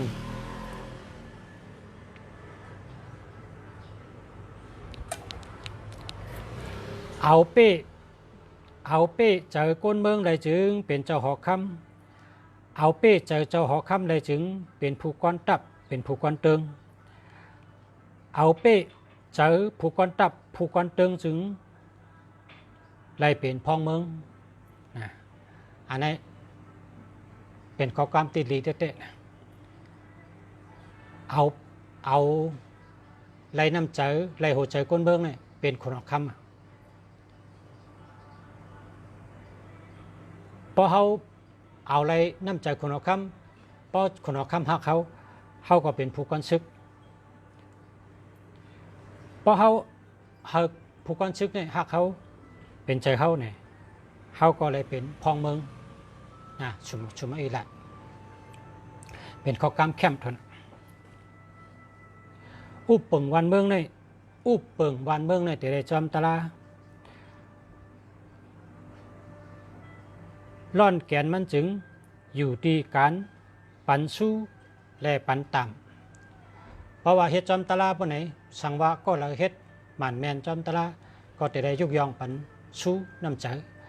ก็เราเฮ็ดพิษก็จะได้ปันต่ำจอมหนังกึ่งทึกเต็มเลยไว้นาเล็กนาใหญ่สังวะอุปเปิงวันเมืองจะได้จอมทำตลาด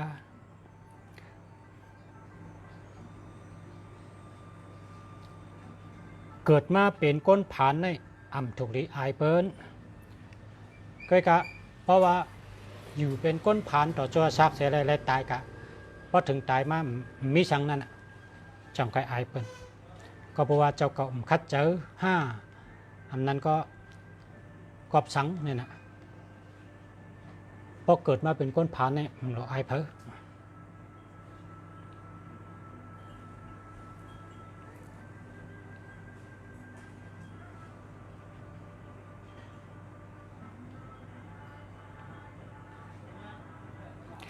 การวันเมืองในอ่ำมีเผอเอาลัดในปางเล่งไกวก้นอ่ำหู้สังนั่นเหมือนนกเฮ็ดทางเหนือกลางเพิงมันอ่ำหู้ว่ากลางเพิง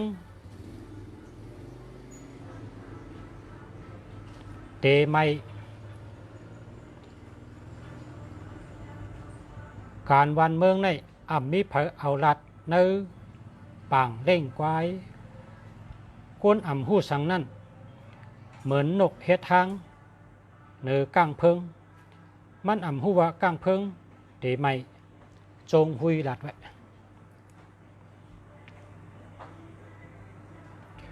ปออ่ำโกจึงจางอ่องเปะสุมาเจลหลัดขุนชึก จัดเจอกันเตเฮ็ดให้วันเมืองลูกนะขุนศึกจัดเจอกันเตเฮ็ดให้วันเมืองลูกขุนศึกในปอเด็กๆในเนื้อปานเท่าก็เหมือนจังว่าเจ้าขุนสาก็เป็นขุนศึกเจ้ากันยอดก็เป็นขุนศึกเขาสองก็จัดเจอกันเนี่ยเฮ็ดให้วันเมืองใต้เอาลูกแล้วกว่านี่ย้อนว่ากันยอดจัดเจอกันทั้งขุนศึกขุนสาก็ขุนศึกกันยอดก็ขุนศึกเหมือนจังนั้นขุนศึกในบทแตกกันปะเนี่ยรู้แล้วอย่าไปแตกกันนะเราเลยเยินกันได้ไรปุ่นตาเจอวันเมืองเขาพอกันยอดย่าปะเนี่ยเขาก็มือเดียวในจ่อยาวะนะ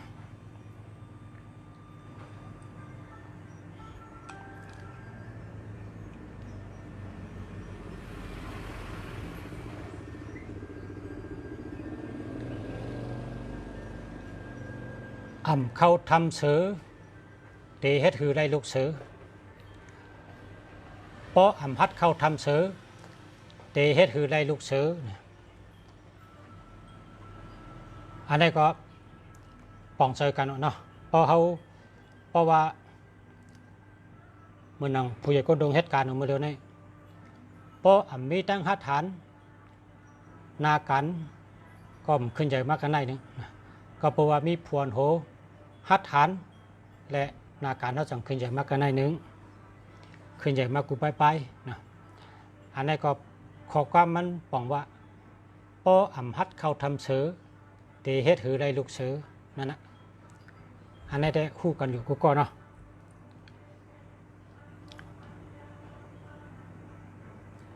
อันนี้เป็นเต็งไงลาดไว้เต็งไง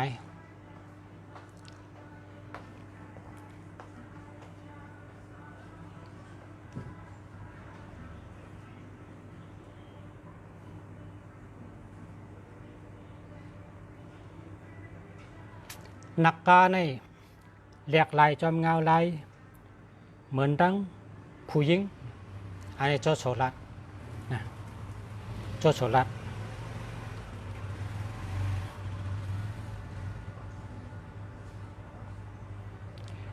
อย่ากลุ่มเจ็บเจอต่อสะต่อผู้เข็นอย่ากลุ่มเจ็บเจอต่อผู้เข็นเผอตาเอามันมาเจอนาการละนะเผอตาเอามันมาเจอนาการละตาเขาเจ็บเจอห้ามมีพันดีสังพอเขาจังเขา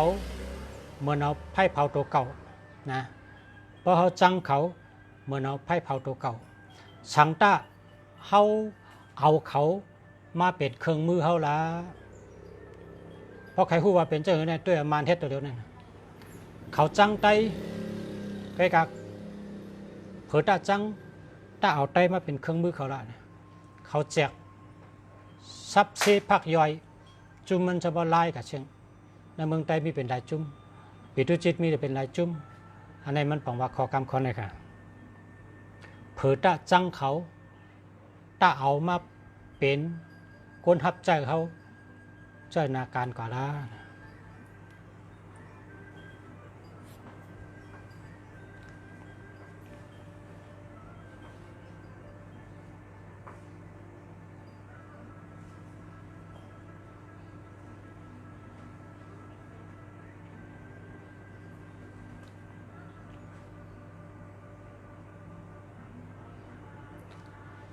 เขาขายามเป็นก้นซึกมาอ่อนตังเมื่อเขาขามาให้ซึกก็มีมือหลายๆเพราะขามือก็ขึ้นมีมือหลายๆอันนี้เป็นเจ้าซึกจูร่งรัดจูร่งนี่เป็นก้นดีนะเป็นก้นดีเป็นก้นชื่อโยแล้วก็เป็นก้นเฮ็ดการแคมป์เฮ็ดซึกตึกจอมคนเอาคำเราปีเขา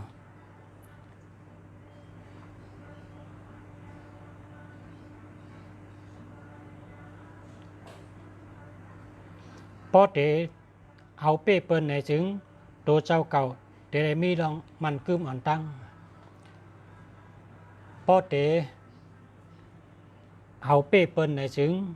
โตเจ้าเก่าเตได้มีลองมันกึมอ่อนตั้ง เปิ้นว่าจุกมันเอาจุกมันก่อนได้ยางเนี่ยตีนเขาจุกเนี่ยพอจุกมันเอาจังก้อยยางทางยางนึงนะเมื่อเขาพอจุกไปมันเนี่ยอย่าไปก้อยเน็ดยางจังดม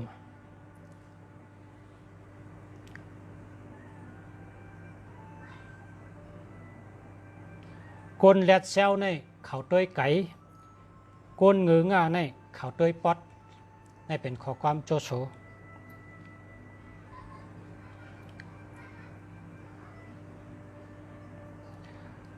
ต้องขอความปอไว้แล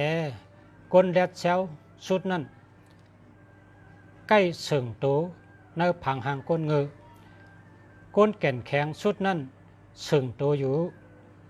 ในผังหางก้นอ่อนๆก้นอันวนลึกนั่นเหมือนแล้วผายอันเสิงไว้อยู่ในกอบก้นอันจุกดำเจออะไรนั่นเป็นก้นตายเมียวเหลือก้อยเข้มกันเนาะจงปองเจอทำลายคอนะให้ปองเจอ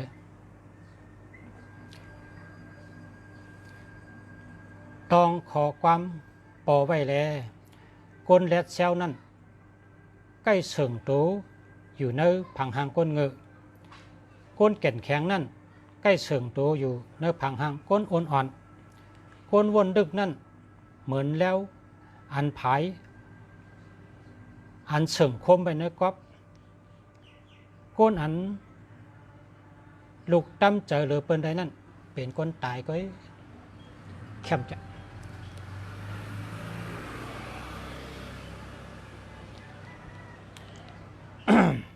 สร้างร่างนะเพราะสร้างร่างได้เต็มยาวได้มินนำนะก็เปิดเข้ามาอยู่เตอเปิ้นแลนัก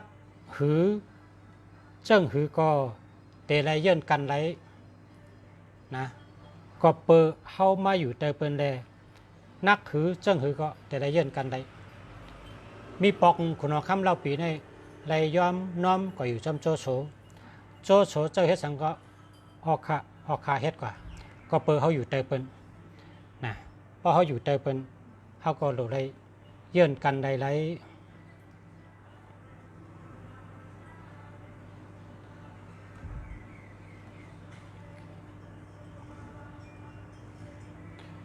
กำน้ำก้นรักแหลมในใกล้ตายก็ปิญญาเจ้าเก่าขึ้นก้นรักแหลมใกล้ตายย้อนปิญญาเจ้าเก่าขึ้นมันมีคนก่อเมื่อปานโจโฉมีอำนาจเนี่ยเป็นเจ้าเครือขุนก็ฮับเจ้าอยู่จำเล่าปีจะอยู่จำโจโฉเฮ็ดสังในมันหู้กูเมียวมันหู้ลงนากูเมียวหู้อันตั้งกูเมียวเนื่อเจอโจโฉในเป็นเจ้าหือในมันหู้มันก็จอยนาการโจโฉใกล้ๆพอถึงวันมาในโจโฉในว่าคนก่อนในลักป่นลักแหลมป่นเพราะเก่าตายเอาในมันได้เป็นแดนเก่าลูกร่างเก่าเต็มเลยพุดในแล้วโจโฉในแหมตายไปละเจ็บคองไปละนะอันในก้นแขนก้นแก่ก้นหูนะมีดังพิษสังก็เพราะว่าโจโฉหันว่าก้นก่อนในมันแลดป่นมันหูกุมเมียวปล่อยไว้มันละเพราะเก่าตายเอาในมันจะเป็นใหญ่ลูกเก่าเต็มได้เป็นขุนเหรอโจโฉขึ้นแหมเป็ดเนี่ยข้อกรรมขอเนี่ยก้นมีปีญาตายย้อนปีญาเขาขึ้น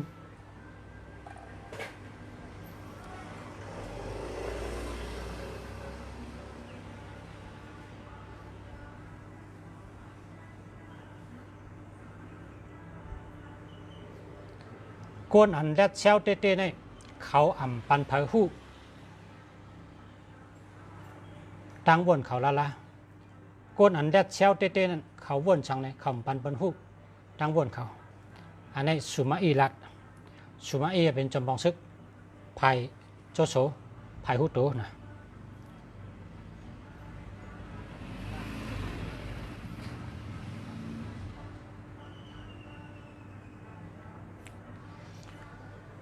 ยอดไม้ใน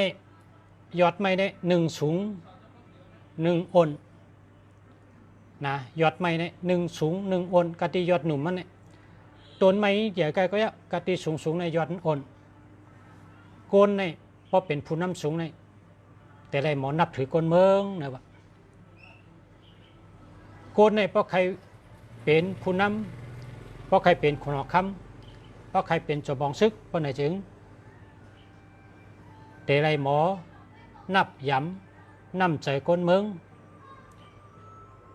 ยอดไม่สูงก็คือก็ยอดมันนั่นแต่ไรโอน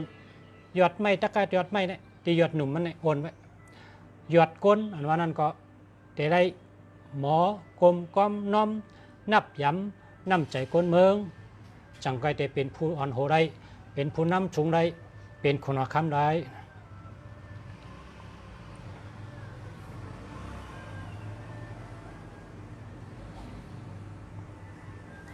ปางตึกนั่นมีหลายเมียว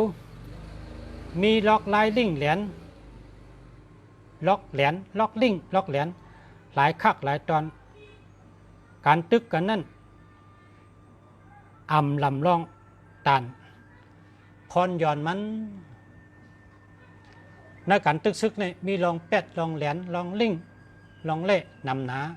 ก็ให้การมันลำลองอันลำลองในพรย้อนมันประกรรมตัวเดียวเนี่ยก็เป็นว่าสูตึกกันเนี่ยสูผาเลเป้ก็ดึบผาเลปายก็เรียนอันมันหนาได้หนาก้นเมืองก้นเมืองในตุกขะ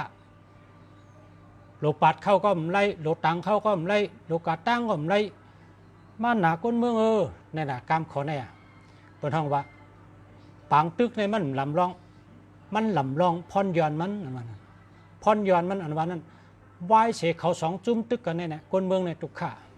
ดีกว่าก็มัดกว่าเหตุการณ์ก็มัดจ้างคนเมืองในตุกขะปอผ้าเมเมืองในตุกขะในสติมีการมัดกับเฮ็ดมีเข้ามัดกับเอาเนี่ยพน้องว่าพรย้อนมัน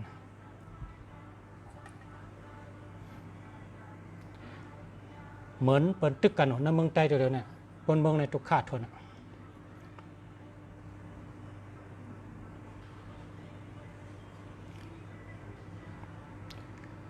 ต้องไว้ว่าพอมีคนเฮ็ดหลีต่อเขาจึงโลเฮ็ดหลีต่อเขาขึ้นอ่ำจะเอาเป้ปุนเขาโจโซลัดต้องไว้พอมีคนเฮ็ดหลีต่อเขาเฮ็ดเกจูต่อเขาเนี่ยเขาก็โลขึ้นเฮ็ดหลีต่อเขาและเฮ็ดเกจูต่อเขาขึ้นนั่นแหละโจโฉรัดไว้โจโฉเนี่ยเป็นเจ้าบองซึกภายฮุโต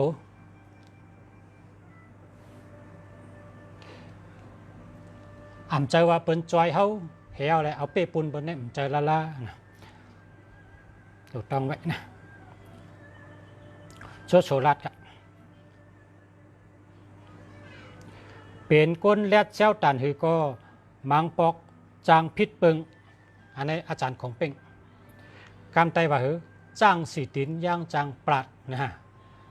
จ้างสีตินย่างจางปราดก้นในปอลัดนำก็จางพิษมังปอกในก้นมีสติก็จางดุนก้นมีปัญญาก็จางเปิงก็เพราะฉะนั้นแหละโลเลยมีสติสมาธิดีๆว่าเดสังเนาะมันจะว่ามีปัญญานำหนาวใครรัดสังรัดแค่สังก็เฮ็ดเนี่ยมันจะมังปอกก็พิษมังปอกก็รุนเหมือนกันอันดีเลยเปิ้ลในโลเลยมีสติปัญญาศีละมันจะโลเลยมีสมาธิสติปัญญาตัดเสกูก็กูคนเฮา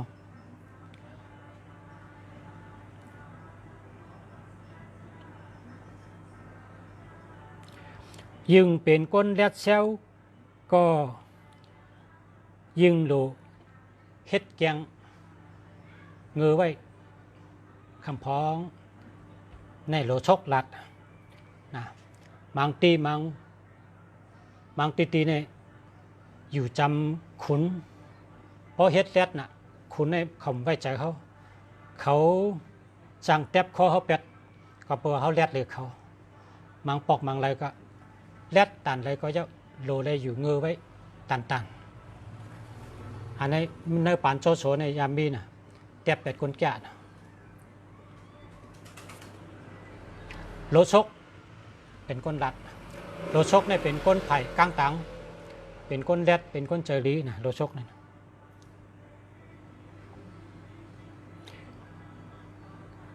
พอเคยเห็นการเจอจึงโลหมอกำมันแลหมอปล่อยวังหนังกันโจโฉรัดพอเคยเห็นการเจอจึงโลหมอกำมันแล้วก็ปล่อยวังกำไตเขากำมันนั้นกำมันปล่อยว่างเนี่ยในขอกรรมวหาลาไตเนี่ยอ่ำบ่สู้ใจกันปล่อยว่างเนี่ยเหมือนเจ้าหนังพอเขายิบไปมาหินใหญ่ๆพอเขายิบเนียนกันก็มือเขาก็ติดก้นนะพอเขาพอยิบเนียนมือเขาก็ก้นปล่อยว่างเหมือนเจ้าหนังว่ามังปอกมังไรเขายิบก็ปล่อยไว้พองมือเขาก็เต็มได้ก้นปล่อยว่างก็เหมือนจังหนังว่า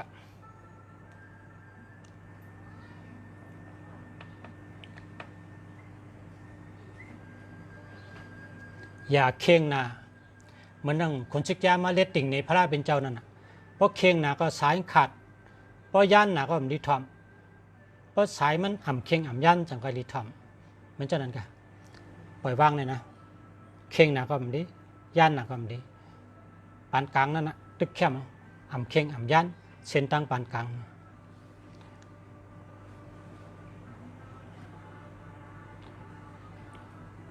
ก็การหลุดเจ้าสติปัญญานะอ่ำใจว่ากูลองกูเบี้ยวกูตีกูตั้งเลยใจจังไหนก็ใจกับหรือเลยมีสติปัญญาผู้จักตัวเก่าพรดีตัวเก่าข้าวยำตัวเก่าหน้าการตัวเก่าตั้งเย้งอันเจ้าเก่าอย่าไปลืมตัวเก่าแล้วล่ะ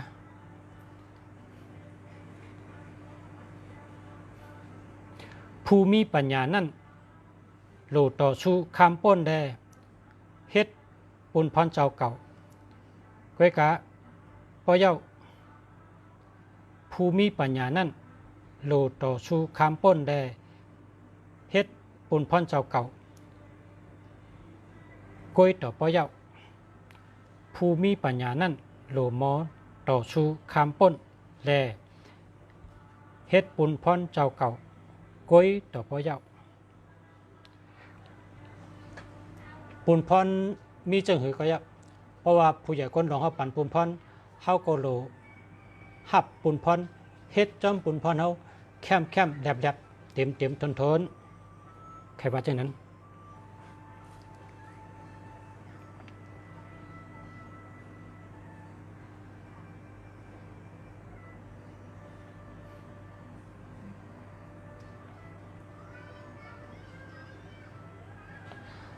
ลองการซุ้ม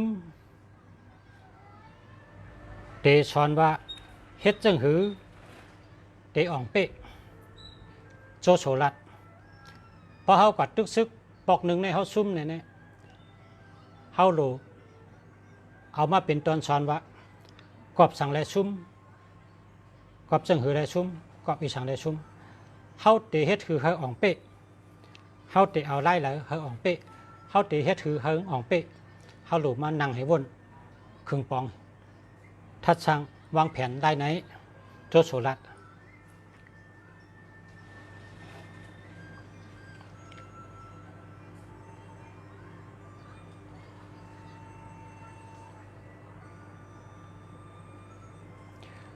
อันวานเมืองสุกชักอยู่ในก็เปิดมีก้นเงออันเคยเฮ็ดขุนแลมีก้นเท่าอันอ่ำหมอปล่อยว่างนั่นยาวหมูกอลัดครับ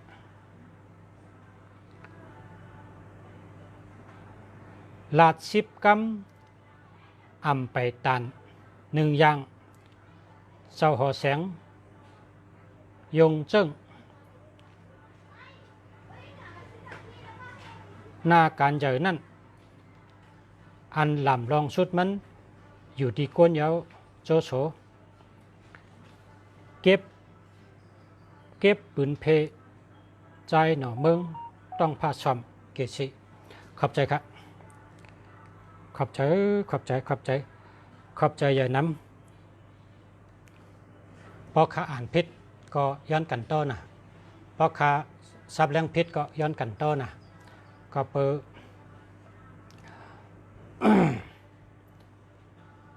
ข้าก็วัชนาป้าแทงเมียวก็เขา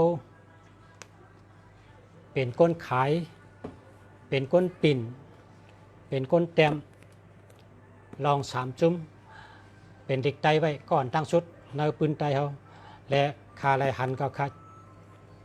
ห่มจมอันเจ้าเขาปิ่นมาพันแล้วก็คาก็ขอบเจอเยอะนำค่ะดีเลยเอาข้อความพอหาลาไตเอาขึ้นลาดปันผู้ทำมินเอาได้ทำได้ยินอำน้ำก็เกนะตึ้งแต่มีพันดีเขาก็ยุ่มยำจังนั้นเพราะว่าปรับ3 จุ้มในเพก่อนนะเมืองใต้เขาเพเหมือนดังนางจำปูเขาขุน3 ล้อเขาใช่ไหมปรับอันเพนะเมืองใต้เขาเนี่ยขุน3 ล้อมีกุฏินางจำปูมีกุฏิยาวก็ขาก็มุงมองสุดต้องขายย้อนชูเหอปรับลิก3 จุ้มเนี่ยเพสืบอยู่ในตรงวงใต้เขาเหมือนนางจำปูเหมือนขุน3 ล้อเพราะเขากัดด้วยร้านขายเล็กใต้ในดีเลยก็จะเปิดขายขุน3 ล้อนางอุเปมเปิดขายนางจำปู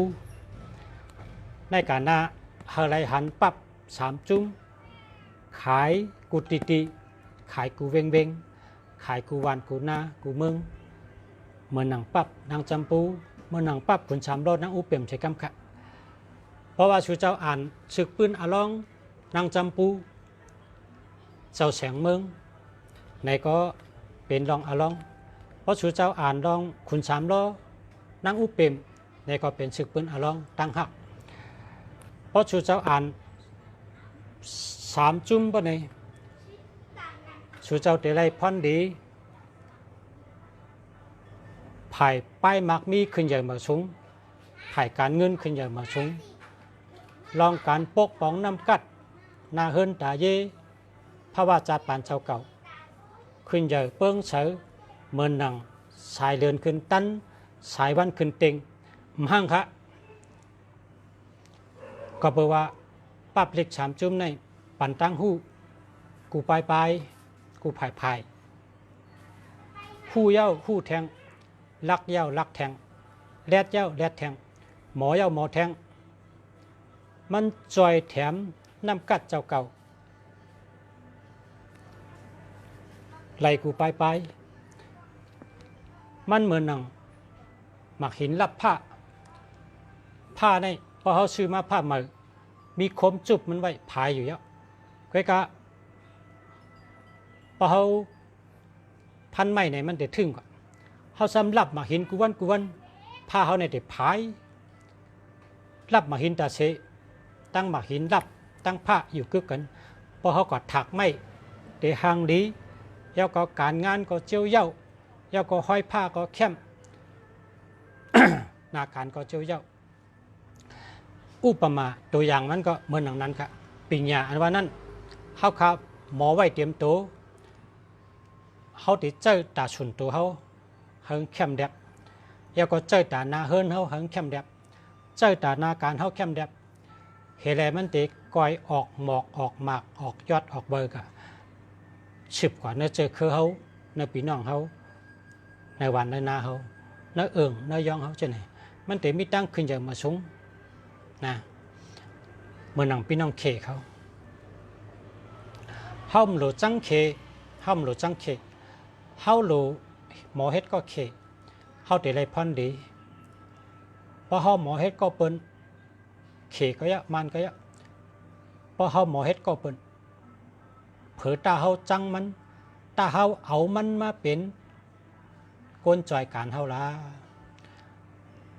เฮายังแต่ไรพันดีนำเด้นั่นก่อนเฮาจังเปิ้น เปิ้นก็หูโตมีมาโหเจอเจ้าเก่าก็ไม่เจอเหมือนเอาไผ่เผาตัวเก่าก็สังตาเฮาจังเผอเฮาขึงหาลอกลายปลายวนแคมตั้งหักลีลีหมออุบหมอลาดหมออยู่จำหมอเฮ็ดก็หมอกับสืบโกนตั้งหลายเฮาเขามาช่วยการเฮาปับเฮาก็ได้ขายดีการเฮาก็ได้ขึ้นเยอะใส่เฮาก็ได้โจหน้าการเฮาก็ได้เย้าไว้อันนี้เป็นปลายวนแคมคำเดียวครับเผื่อตาเฮาจังเปิ้นตาเฮาเอาเปิ้นมาเป็นไผ่เฮามาจ่อยการเฮาละในเมืองใต้แต่ชื่อใดที่ใดค่ะชื่อใดปังลงครับปังลงครับปังลงปังลงมีอ่ะปังลงมีนำนะครับมีตีด้านเป้าหอมครับนะ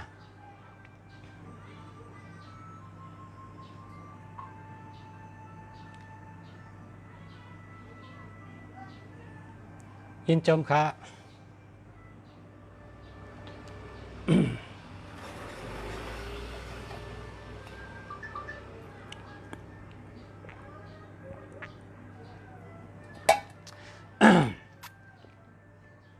เมื่อก่อน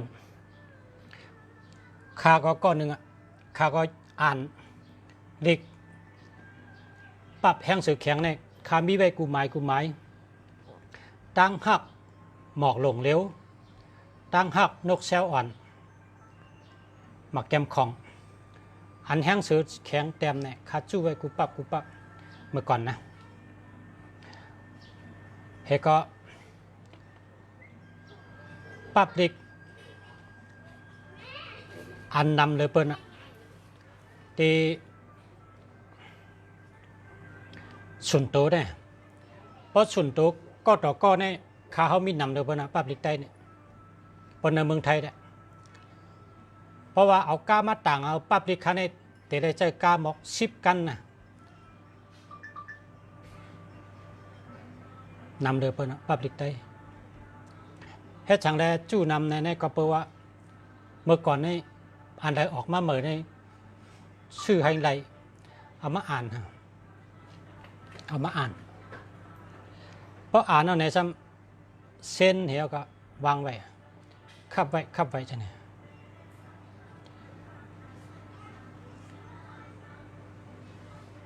พอเขามาโดยก้นขึ้นใหญ่มาสูงเขาเนี่ยเมืองอันเปิ้นขึ้นใหญ่เนี่ยเปิ้นอ่านดิกนำกูก็ค่ะก้นเหตุการณ์มักมีเจ้าของกรมณีเนี่ยเขาจะมีข้าวยามอ่านดิกเขา1 วันใน2 ชั่วโมง1 วันใน2 ชั่วโมง1 วันในแต่2 ชั่วโมงเนี่ยเขาจะเอาข้าวยามเขาเนี่ยปิกพงเขาเอาเขาอ่านดิกเพราะเขาอ่านดิก2 ชั่วโมงเนี่ยเขาจะเตรียมไว้ว่าอ่านฮอตเนี่ยเหี่ยวกับเหตุการณ์ต่างเมียวพอถึงมาพุกมาเนี่ยแทง2 ชั่วโมงเขาขึ้นมาอ่านดิกเขาต่อคนเหตุการณ์กรมณีอันใหญ่ๆในเมืองไทยนี่คาไรรัดต่อเขาคาไรอุบเขาเนี่ยเขาว่าปรับดิก1 ปรับใน 3,000 ไปเงินไทยนะ 3,500 หมังปรับใน 7,000นี่เขาชื่ออ่านครับเขาชื่ออ่านเขาอ่านเป็นภาษาอังกฤษค่ะเป็นเด็กอังกฤษเขาว่าก้นหมอเด็กอังกฤษและทั้งก้นอ่ำหมอเด็กอังกฤษนี่เปิงกันนะเพราะว่าเขาเจ้าใครว่าได้หรือได้หมอเด็กอังกฤษเหี่ยวเลยอ่านได้หัวเด็กเปียงใดเนี่ยออกแรงครับว่าหยานแดงนะหยานแดงหยานปีญาก็ว่าอังกฤษเขาเนี่ยเขาจอยส่งเสริมให้คนในโลกาเนี่ยให้คนในเมืองคนนี่นะให้ได้ขึ้นเยอะมาสูงให้ได้รักแหลมอังกฤษเขาเนี่ยคำจังเผอคำจังเผอเจอเปียงจังอันนั้นคำมีอำเลยเสียได้3 จุ่มเนี่ยเป็นเด็กเขค่ะนะ 3 จุ่มนี่เป็นดิกเขเขากว่าอยู่ในเมืองเขเนี่ย15 ปีกว่าสอนดิกเขสอนความเขเพราะเขาหมอเนี่ยเขาขึ้นเอาปั๊บ3 จุ่มนี่เมื่อปิ่นเป็นเด็กอังกฤษเขาเมื่อปิ่นเป็นเด็กอังกฤษเขาเตรียมเป็นเด็กอังกฤษเมื่อเดียวในที่เมืองไทยในมิขายครับเป็นอังกฤษปิ่นเป็นความอังกฤษก็กลายเป็น3 จุ่มเนี่ยเขาเตรียมปั๊บเนี่ยนะ The Three Kingdom เขาเตรียมชื่อปั๊บเขาเนี่ยเพราะว่ามาในเอเชียปุ๊บพอมาเก่งใหม่นะกว่าที่ล้านหนังสือล้านเด็กนะเอเชียปุ๊บกว่าชื่อที่นั้นเพราะใครชื่อ3 จุ่มเป็นเด็กอังกฤษเนี่ยกว่าชื่อที่นั้นครับย่อเพราะใครชื่อ3 จุ่มเป็นเด็กไทยเนี่ยมีกุฏินะคนปิ่นมันนำนะคนไทยเนี่ยพอชื่อเด็กไทยเนี่ยมีกุฏิก็กับพอชื่อเด็กไทยเนี่ยมีติคาเนี่ยเขาอยู่เชียงใหม่พอในเมืองไทยก็ชื่อที่ปังหลงไล่คาก็มีค่ะไล่คาก็มีเนื้อกัดลงให้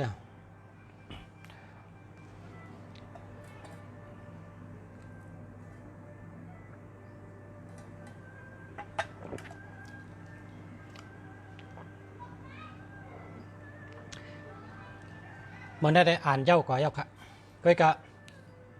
เตรียมทนเย้า5ในได้เตรียมทนค่ะแคมเย้า5ในได้แคมค่ะก็เพราะว่า เขาเลยเอาข้าวยำปอดให้มาลัดกันเพราะว่าข้าเฮิงจังแรงกว่าพวกนี้แหละมันโดสร้างร่างในเป็นข้อก็เพราะว่ามันเป็นข้อกำมือพี่น้องไต้เขาอ่ำยามได้ยินมันเป็นว่าหาลาเหมือนมันจะชื่ออันจอมบองซึกโจโฉนะจอมบองซึกเจียวยี่จอมบองซึกสุมาอี้นะเขาเป็นจอมบองซึกเจ้าเนี่ยเพราะว่าขุนหอคำเล่าปีแล้วก็ขุนหอคำเล่าปีนี่มีเสือหาโตอยู่จอมันเปิดห้องว่า5 ทหารเสือ5 ทหารเสือ5 ตัววันนั้นเสือตัวหนึ่งในห้องว่ากวนอูเสือตัวที่2ในห้องว่าเตียวหุยเสือตัวที่3ในห้องว่าจูล่งเสือตัวที่4ในห้องว่าฮ่องตงมีทางตรงทั้งหมดมี5 ตัว5 ทหารเสือเนี่ยว่าเขาตั้งชื่อไว้กันเพราะว่าเนื้อศึกปืนขุนหอคำเล่าปีเนี่ยเพราะว่าเสือเนี่ยผมว่าสูงสุดนะเสือเนี่ยสูงสุดมันบอกว่าจะนั้นห้องว่า5 ทหารเสือความเหมือนนั่นกันความเหมือนก่อนเพราะว่าเสือเนี่ยผมว่าสูงสุดเนื้อกันอันยิบซึกกับตึกซึกเนี่ยนะ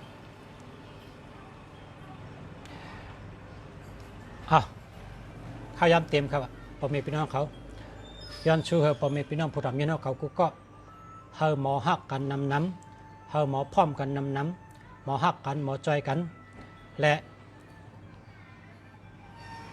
ใช้ความปาลีอ่านว่าเมตตากรุณามุทิตาอุเบกขาเป็นคาถาจับใจหั่งเผยหั่งมันใส่กำค่ะเมตตาเฮอหมอหักกันหมอเอรูกันหมอจอยกันเนี่ยอยู่ในเมตตาเนาะเมตตาหมอหักกันกรุณาเอรูกันมุทิตาโหมจมกันอุเบกขาปล่อยวางความหลอดปันกันอย่าจังนะอย่าไปจังเปิ้นอย่าไปจังมันอย่าไปจังเขาเพราะเขาจังเปิ้นเนี่ยเจ้าเก่าเนี่ยทุกข์เปิ้นเนี่ยมันหูโตแล้วนะเขาจังเขาเหมือนเอาไผ่เผาตัวเก่านะต้องไว้ละเขาจังเขาเหมือนเอาไผ่เผาหัวใจเจ้าเก่านะเพราะเขาจังเปิ้นเนี่ยมันมาเผาเจ้าเก่าขึ้นแกอย่าไปจังเปิ้น เฮาหมอปล่อยว่างควางรอดเฉยละเผอตาเฮาจังตาเฮาห้องมันมาเฮ็ดกวนจอยการเฮาละเฮายังได้พันดีแต่เดเอามาอะไรเฮาโลเมื่อนั่งสอนเมื่อกี้นั่นนะหมอแสดงน้ำเจอให้เปิ่นหันว่าเฮาในมีน้ำเจอหลีเจอกวางเจอเมตตาตาลาเจอเพ่งเป้งเฮามีเจอหลีเจอกวางเจอเย็นเจอยาวเฮามีเจอเงินเจอคำเพราะเปิ้นหันว่าเฮาเป็นคนเจอหลีเปิ้นก็ใครอยู่จำเฮาใครเฮ็ดก็เฮา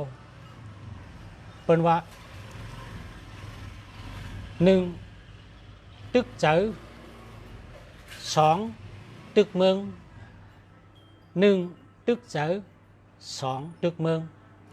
1ในเฮาโหลไล่ใจก่อน2จังไกลไล่เมืองมันเหมือนเมาตั้งสาวเก้ากันเนี่ยปนางยิงยอมว่าหักในบังว่าไล่ใจไล่โหใจพอไล่ตั้งหักขอตอบว่าไล่หักเอาเนี่ยจ่องไกลไล่โตมันมาอ่ำใจว่าเอาโตมันมาเสือมันไปทำเนี่ยร้ายได้เป็นตั้งหักก็ต่อก็เหมือนกันตั้งหักจุ่มต่อจุ่มก็เหมือนกันตั้งหัก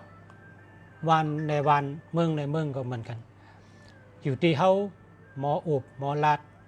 หมอเข้าออกหมอกับสืบหมอช่วยเหลือช่วยแถมเฮาเปิ้นหู้หันว่าเฮามีน้ำใจอันเพิกจึงเขาเสือและชื่อโยแต่หมอหักเขาหมอจอยเขาเตะเพราะเปิ้นหันจากนั้นเปิ้นอย่างใครเฮ็ดก็เฮาเพราะเฮามีลองสังก็เฮาเยื่นกันเพราะว่าลองเล็กลองน้อยอ่ำเยื่นกันใดไหนเพราะลองใหญ่1แค่นเยื่นไรอ่ะหรือพึกเยื่นลองเล็กลองน้อยก็เฮามันเยื่นได้จังไปเป็นปารามีขันธีปารามีเอากันไหนกันเนาะมาชมค่ะยันช่วยพ่อแม่พี่น้องเขาอยู่รีกินวานเหตุการณ์ขึ้นใหญ่มาชงอยู่รีมีเงินห่างรีกึกปืนกูก็กูก้นค่ะมาชมค่ะ